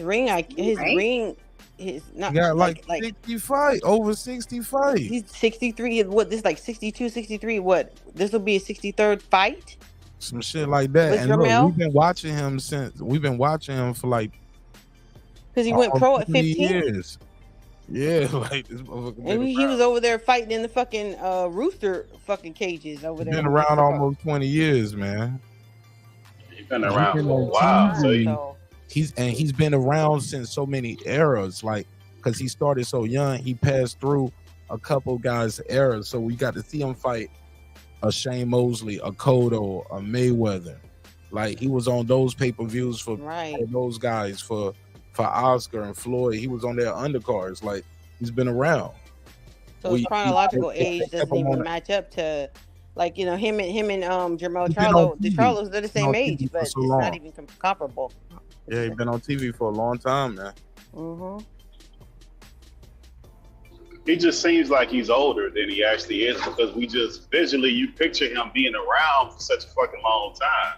He's younger than Crawford. He's younger than Charlo. TV, bro. Hey, look, we watched him get facial hair, bro. Right. I literally watched this guy get a full beard on TV, bro. That's so funny because I forgot for a minute that he didn't always have that little red beard. Yeah, the baby face. Yeah, when he was fighting Mayweather, like he was a little baby. Even before then, when he was fighting Jose Miguel Cotto. Yeah. Getting wobbled by him in the first round. He looked like a baby. Yeah, we watched him grow up on the screen, man. But it's also the way that he carries himself, you know. He carries himself like a grown-ass man versus, you know, Americans his age, you know, that expectation is not there. You know? And he was getting on Ryan. Too. He stuck with this boxing shit, and he just kept getting big name after big name. And it just added to the fire, man. Like, it just added to the fire and the legend that became Canelo, man, because this dude, because he was the cash cow, he really knew how to capitalize on it. He learned from Oscar and Floyd and all those guys, and he had the cash cow position early while he was so young. You know what I'm saying? So he was able to fight everybody who was a name. So even if you don't like the guy or don't like when he fought him, the name is the name. You get what I'm saying? It's on your resume. I was telling Nito that after his fight, I was like, man, win, lose, or draw, man, you was a blessing to that guy. He was able to be in the ring with you, bro. You know what I'm saying? And I know you wanted that title, but man, that's it. You won 9 of them. This is his very first one, and he beat a Hall of Famer to get it. That means something to him. Well, Mark, did you know what happened to that kid? What happened?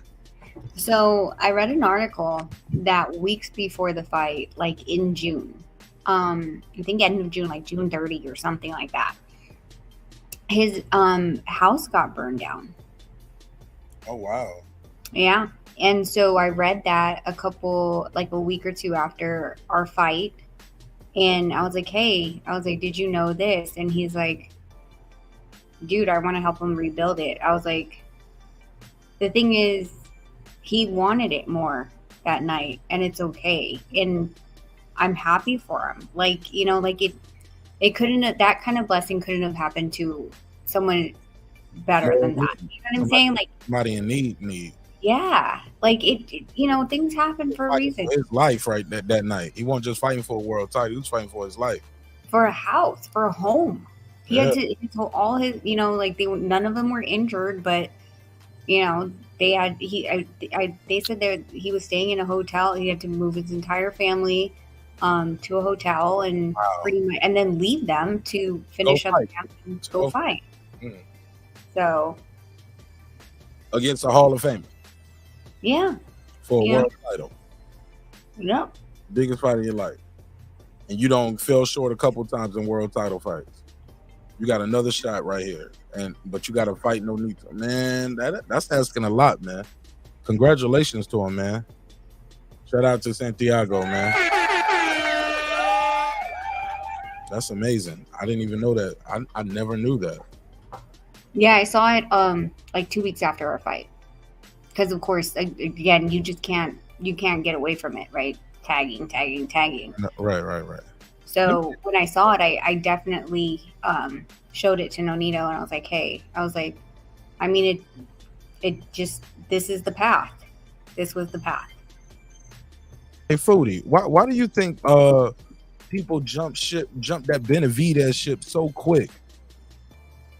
Like, people was really all for Canelo fighting Benavidez. Crawford say that you get my boy Pound for Pound Sports Entertainment. Well, not this Pound for Pound, it's another guy. He said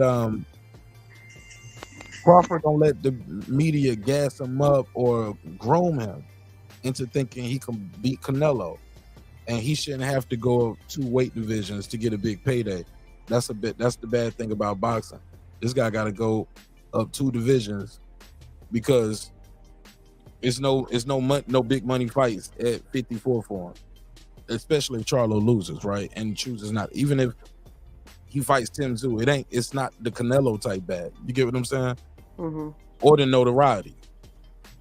So it's like, what happened to Benavidez? What happened to Canelo fighting Benavidez? We was mad about the Jermell Charlo fight because it's 2 divisions smaller, blah blah blah. But then Crawford say he's gonna fight him. But why? What happened to Benavidez? Why we not calling for that fight? $100 million. That's what happened to Benavidez. Speak on it.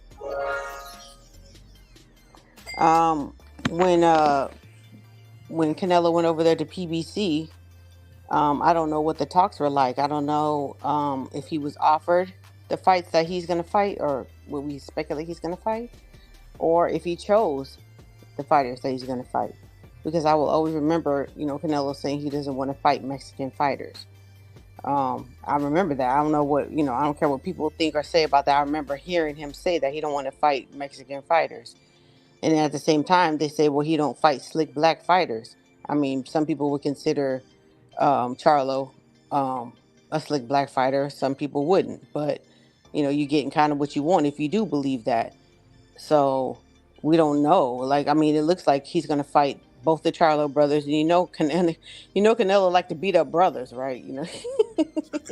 He like to beat up the big brother and then go after the little That's his thing, I mean, I don't know, but when the money is on the table, shit, that changes everything. Because that happened to him. That used to happen to him. Him and his brothers used to fight the same opponents all the time. Right. They in the Guinness Book of World Records. Canelo? Him and his brothers? Him and his brothers. Like he got 5 brothers. Do all of them fight? Yes, and they in the world record book, they all fought at the same night. That's never been done before, where 5 brothers fought on the same night. See, that's another reason why he's going down in the history books and why he's able to. Like, he beat up guys and knocked out guys who beat his big brothers.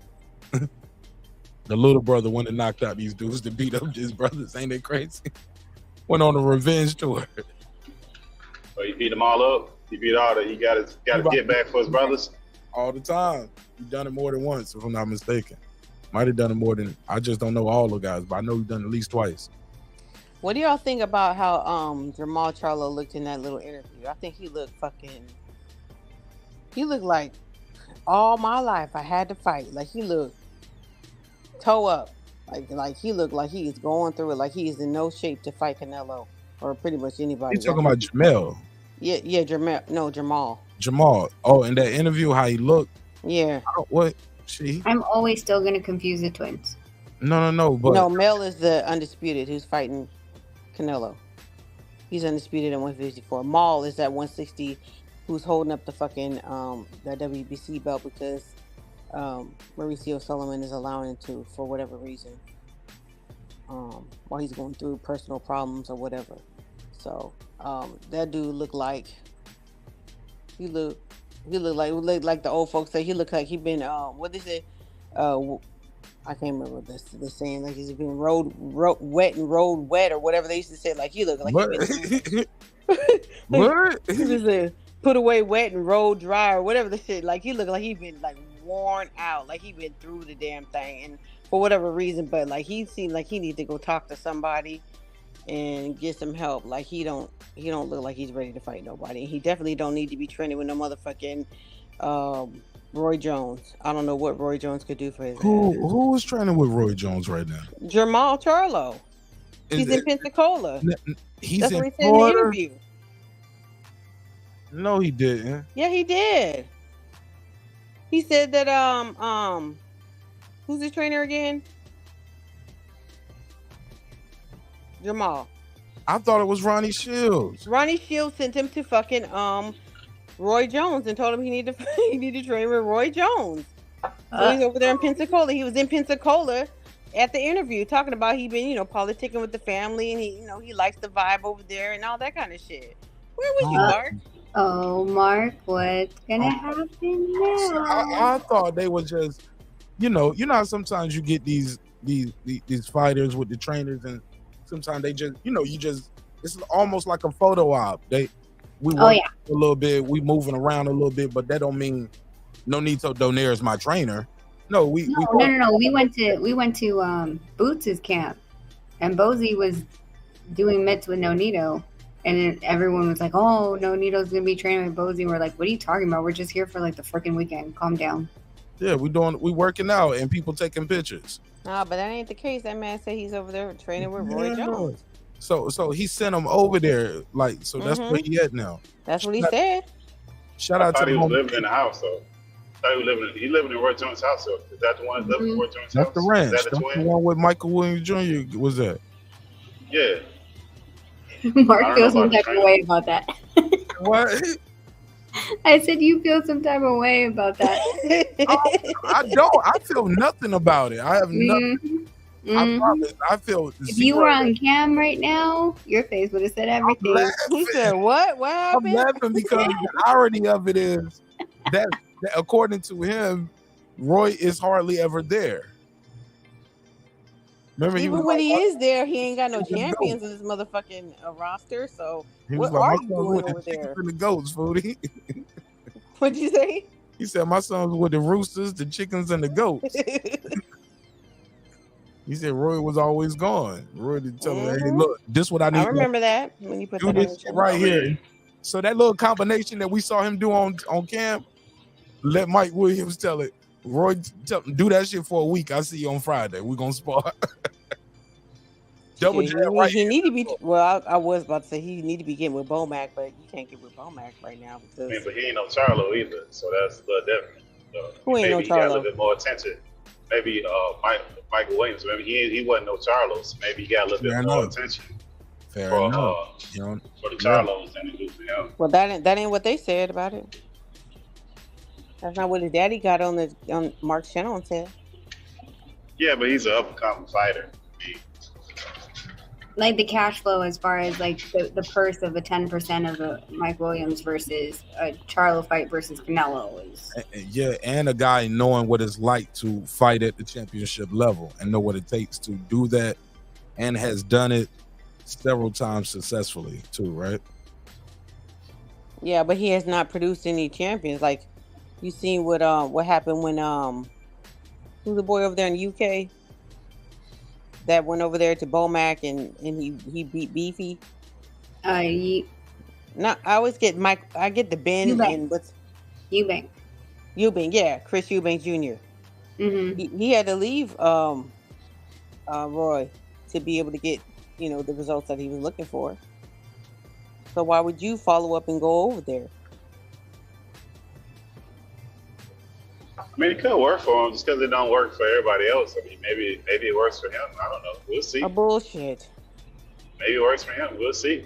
Well, I mean, you know, I would really love to see what he does with him, but you know, he's fragile right now, and it's like the way I look at him, like, damn, he's like starting from the bottom. Damn, you call him fragile, Foodie? He's fragile? Damn. He's fragile. Handle with care. He in the egg section? Yes. When they say on the box, they say breakable goods inside. That's that nigga right there. He ain't doing too well. He need to get his personal life together. But he's had like a while to do it. So maybe boxing in this thing no more. Maybe he need to just do something else. But I don't know about working with Roy Jones. I don't know why would you go with the trainer that you've been with for so long that got you the belt to somebody else. Like when your trainer sends you to somebody else, that ain't a good look. You paying that man and he's sending you to somebody else, that ain't a good look. Well, maybe just getting a couple weeks in with him. We don't know. Maybe they're mixing it in. Who knows? I mean, right. It ain't gonna matter. To what benefit though? I'm trying to figure out to what benefit. Is there anyone that Roy has in his gym that's good sparring for Charlo? Maybe. Yeah, maybe. Maybe he can bring them in. Maybe it ain't about the sparring that we got there. Shit, if you got Roy Jones and Charlo about to fight Canelo, you'll find you some good sparring. Somebody gonna want that work. You'll get the sparring, I'm sure. Especially if it's for a Canelo fight. Yeah. It's a payday. Sparring checks probably a little bit better. Sparring checks probably a little bit better fighting Canelo. Fighting Canelo, that's a retirement check. And the star power too, love having Roy Jones and Charlo preparing for a Canelo fight, the all access, just like people gonna be hitting you up at talking to you. Yeah, that shit right there. It'll change your life. Well, hopefully he don't cry in the next all access. They both been known to cry. Yeah, but the last one when he was on I Am Athlete, like he was like very, very fragile. And I'm not saying that that's a bad thing. I'm just saying that's what we saw, and he don't need to be. Men can't show emotions. Possibly no. He possibly don't. They can, but maybe you don't need to be in the ring.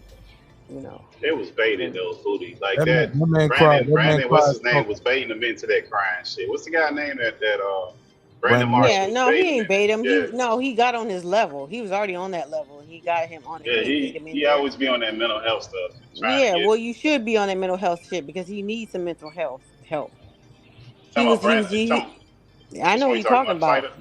Yeah, and he knows. Marshall. Brandon Marshall. Oh, okay. And I watched that show before he got the boxers and all that on there, and he's talked about that a lot, and what he's gone through and all that kind of stuff. So he needs somebody who was on his level. Like they said lions don't cry, and he was speaking his language. He didn't bait him in. He was already getting ready to cry.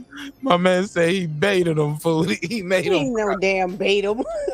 He turned him into a puppy. That nigga was already on some Lenny Williams shit. That nigga was on. Hold on, y'all. Let me take this call. Hold up.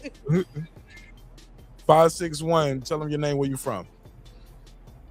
Yo, what up, M Nash? It's Toby with an I. What's good, boy? What's poppin', sir? How you feel? You missed all these other good topics, but you always pull up for the Terence Crawford topics. Tell me I should talk about other things, and you don't miss 1,000 I good was talking about, hey, I'm an Errol Spence. There you go being provocative again. I ain't mad at it. You miss all these good topics, but you pull up. No, I haven't missed nothing. I've been watching the video. Okay. Bro. You've been getting views from me, man. You know what I'm saying? So check it out, right? Like, just speaking specifically to the topic, I thought about it. I've been up late, man, looking at these stock charts to see what my trading plans are for next week. But as far as Terence Crawford, the question is I don't really think it's the size factor, because if Terence Crawford is this Terence Crawford that we've seen for the last 10 fights, there's not a fighter from 140 the 160. I don't think, that can beat him. Canelo at 168 versus Crawford at 160, I think it's, the weight is not a big deal as far as the range on that goes. The question is Terence Crawford a fighter who can be at the top of his game later in his years, like a Money Mayweather? And you got to say he can. I mean, based on what he's shown you, you got to say that he can. You can argue that he got better with age as far as knocking these guys out. I mean, as far as stopping these guys and really just beating the shit out of these guys. And this is coming from a guy that went to Vegas, seen Big Fish. You know what I'm saying? And he's beating the shit out of these guys. Like, there's nothing you could say.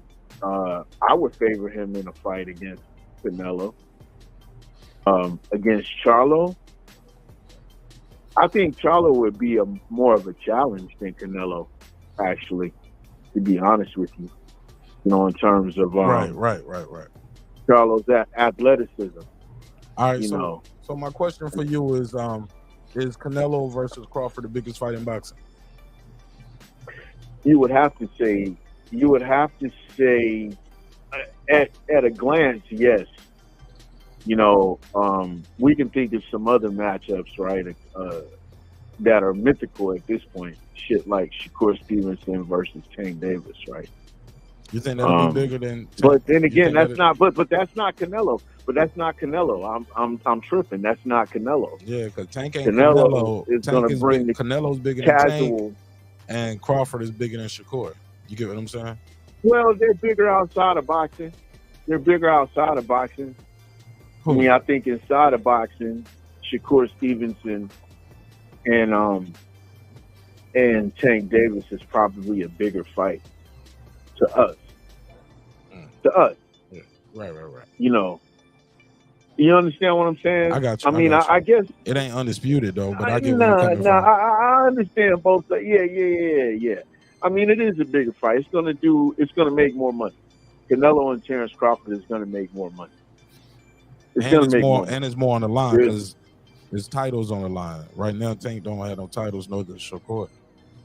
Yes, 1,000%. 1,000%. Yeah. And you know what? On second thought, no, you're right. And it's the most intriguing. I know I'm right. Check me out. I know I'm right. You're right. It's the most intriguing fight in boxing. 1,000%. Is it bigger than Fury versus Usyk? Yes. Yes. It's American. Big. Okay. It's always going to be bigger. It's American, and there's a black guy and a Mexican. Be fighting in America. That's another thing too.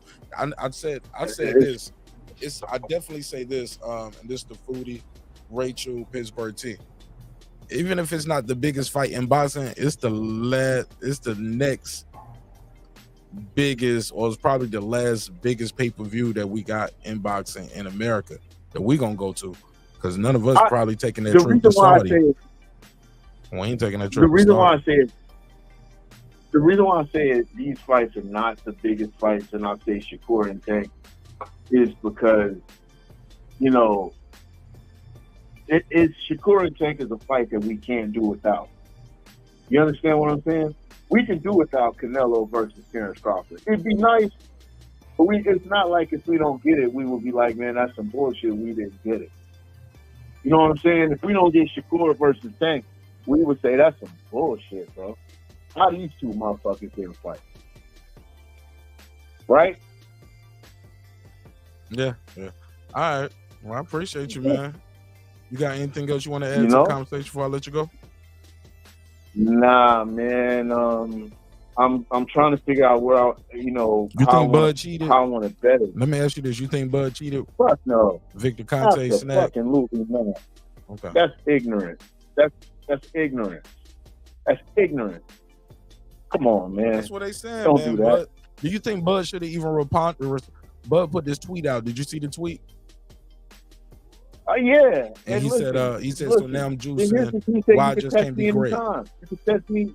Why I can't just be great? You want to test me? Test me. You can test me anytime. I mean, come on. I saw that. I mean, my thing is that it's sad that the guy who got beat hasn't said a word, and everybody else got something to say.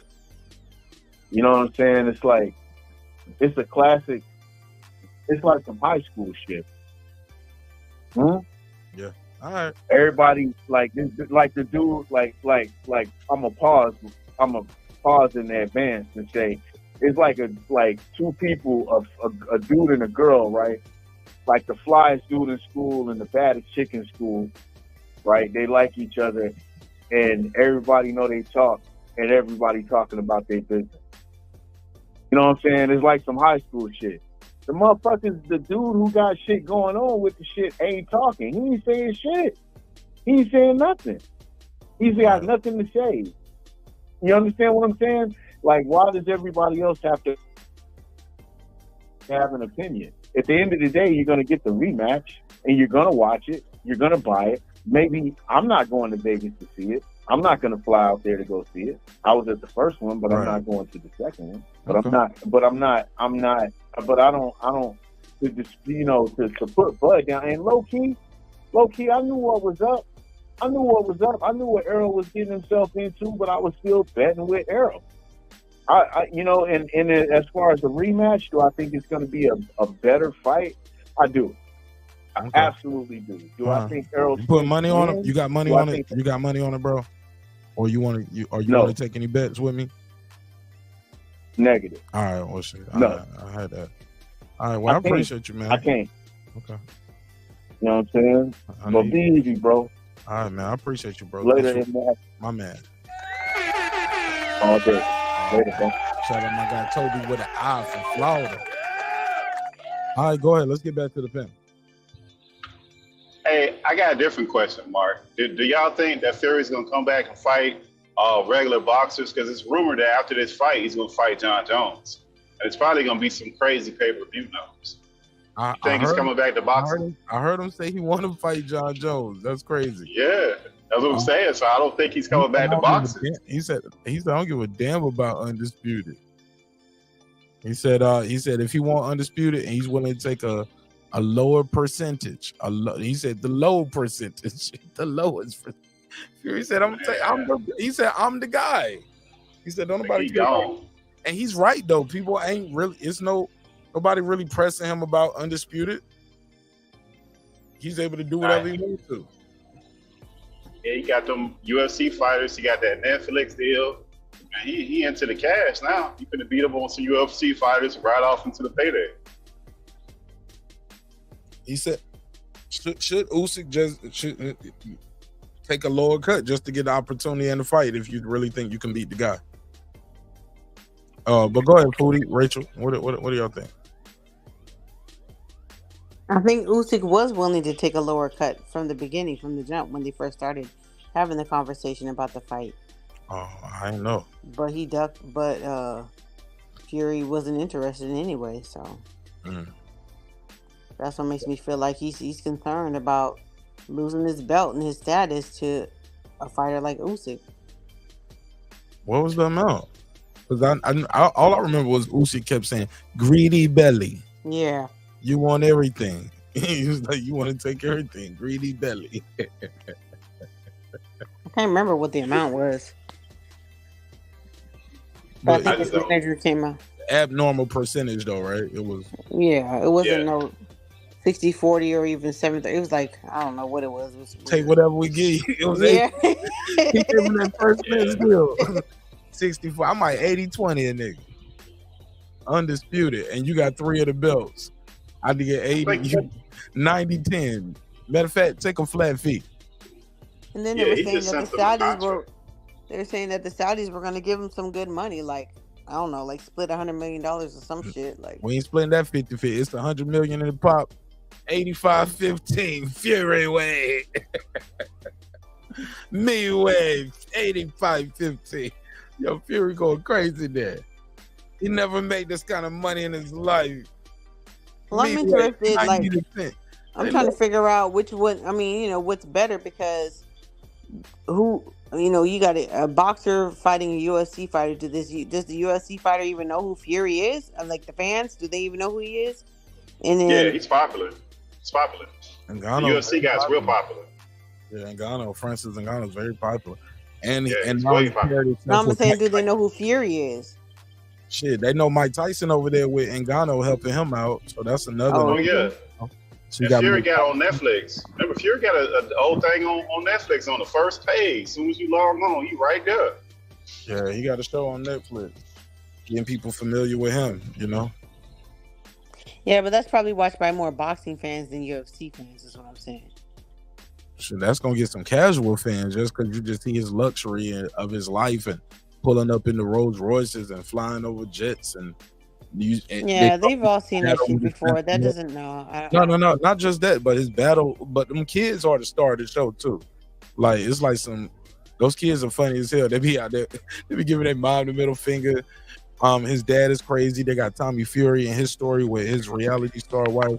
But really, it's a lot of focus about Tyson's mental health and the struggle with his mental health. And you see it happening in real time on the show too. He'll be somewhere and be like, I'm ready to go. I'm out of here. He just get up and leave, you know. Well, you here for the christening? Like, I'm here and ready to go. I was here. It must be like, it's a whole job managing being with someone like that. I'd be worn out being with somebody like that. She come home from an 8-hour, like she come home from a trip. He don't took the kids to like a camping site. Like, yeah, we sleeping outside tonight. It was like, yo, like leaving a fucking mansion to go sleep in the field. And that's fine, but like she was like, and that's what she said, that's fine, but you didn't even go to another city. You went a mile away from the house. Like, the hell are we doing out here? Well, shit, when you got all that land, that's fine too. I mean, people do over here in America. The baby had a fever. Oh, well, no, that's not. You know what I'm saying? All of those things are. That's the mental health kicking in. Yeah, the lack of mental health. So that's poor judgment. Yeah. But you got to manage that without triggering them. You know what I'm saying? So that's too much. Like, but you know, in that community, like you get married really young at 16, 17 years old, and that's who you stay with, no matter what. And I'm not saying that's a bad thing, but that's a lot to handle. Yo, in that community too, they quit school at like 11 years old or some shit like that. Yeah, like I said, like I remember back in like when I had cable, and I was interested. Like I used to watch like My Gypsy Wedding, and they were like 16, 17 years old getting married, because what else are you gonna do like with your life? You need to get married and move into this little trailer, and that's your life. You know, that's what they would do. That's their thing. So. Wow. And you learn your family's trade. Like, that's what we do. But do they pay for school over there, Mark? Because you know, a lot of these countries, you got to pay for these kids to go to school. It's not like we got public education where our taxes. No, well, the women don't. They don't value women's education.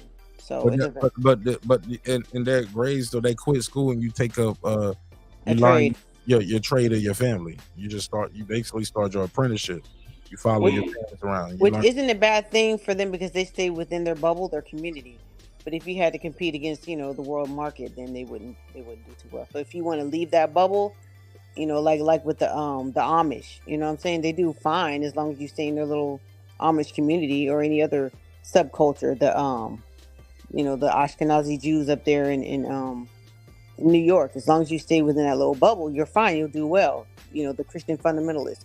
But if you are a free thinker and you're curious about the world outside of the world that you've been raised in, then that's when you meet trouble, and that's when they get into drugs, alcohol, pornography, all that shit. Because they're not built for that. They don't build them. They don't prepare them for the real world. All right. But no comment. But Fury's different. Like he's a multimillionaire. It's different for him. As far as that, his kids don't have to worry about that as long as he don't mismanage his money. I don't think it matters who he really fights because he brings the whole show itself. He's just, you never know what he gonna say or what he gonna do. The cameras is burning hot for him, no matter what. So I just think it don't. You breaking up, bro. Yeah. You're breaking up. Breaker. Like he don't care. I even think it's fear. Yeah, over there in the UK, maybe, but over here in America, there ain't nobody checking for him. Like that, on that level. Or in America, you think that? Yeah. Well, I mean, out of the heavyweights, he's the most known. We don't care. We just want to see Undisputed. So, but there's a world outside of America, is what I'm saying. Like Anthony Joshua became a worldwide figure, in his country. So he doesn't need to come over to America and fight Americans because Americans forget like there's money to be made. Boxing is a worldwide sport, so he's working that advantage, and I get it. But over here in America, I mean, he ain't allowed over here anyway. But we ain't checking for him. We ain't checking for Fury. I mean, Usyk ain't gonna get no Undisputed unless he keep able to keep carrying that judge around with him, flying around the world with that judge that say you could. No, you ain't good. You sit down a little bit. You need more time. Let's keep that judge. I don't know what judge you're talking about. the one where he got hit with the supposed low blow, and he was trying to get up, and the judge was like, "Nah, you stay down. You said you're good, but you ain't really good." That judge. You talking about Usyk? Yep. Yeah, Usyk, yeah. That was the second one. I mean, the ref. I'm sorry, I said judge. Ref, you're right. Yeah, I'm like, niggas is flying around with judges? Like, what you talking about? I didn't know what you talking about. I meant the ref. My bad. That's the same. That ref. Yeah. Yeah, Hey, I think look, that. y'all got anything else on this? 'Cause I'm ready to go. I got a members only video live I want to do real quick. What's some other content? Y'all got I'm anything? supposed to be in bed right now, but fuck it. Go ahead. All right, I'm gonna click the button on me. I'm about to end this one. So because I share these shows out sometimes, and I share these on a lot of boxing groups and forums, and they kind of sent me a warning before they was. And so I try to respect their platform and not put topics outside of boxing on their platform. So I'm gonna end this live, and we'll start the other one over for members only. I'll put the link in the private chat so y'all can pull right up. But there's some good topics, and y'all saw how I did with the other one. Like I just chop up some of these and I'll put them out. But I want y'all to take on them so y'all can give me your take on the topic. All right. So I'll put the link in the private chat so you can pull up for the members only live stream. Cam the Baptist, you right on time, but you're at the end of it. Cam, click the link in the private chat. I'm about to do a members only reaction. Okay. All right, so y'all click that link over there. Thank everybody for your time, your energy. Love y'all. Hope you love yourself. If not, guess what? God loves you. So does Mark Nash in the neighborhood here, Breaking Beats. Final thoughts, Rachel, Foodie, Cam. Y'all got anything y'all want to say before I run the outro? Hope everyone has a happy and safe weekend. I don't know what to say, dude. I'm overwhelmed, so I'm here just to get my mind off shit. So there. And thank you everyone who's been tuning in. Hit that like and subscribe button if you haven't, and if you want to join us, you gotta hit that members only. Tell people how to reach you and follow you if they want to. Don't reach me. Leave me alone. She said, leave me alone. Leave me alone. If you want to find me, I'm normally over here chopping it up late night. No, I mean whatever. It's Rachel Donaire. I don't keep up with my social, so just follow and love Mark Nash. There. How about that? I'll be the middleman. I'm gonna work the deal. I'm a Sean Gibbons the whole situation. No, I'm joking. Okay, now I'm not going to members only. Bye. It's your man Mark Nash. Another episode of Breaking Beats where we break down business, entertainment, art, technology, sports, anything else y'all feel like talking about. Thank you for your time, your energy. Hey, look, man, respect is free. Disrespect costs you everything. Your family, your freedom, your finances, most importantly, your life. So let's show each other love, respect. And I'll see y'all on the members only episode if you click that link for a very small fee. All right, peace. This that squad side. This is me now.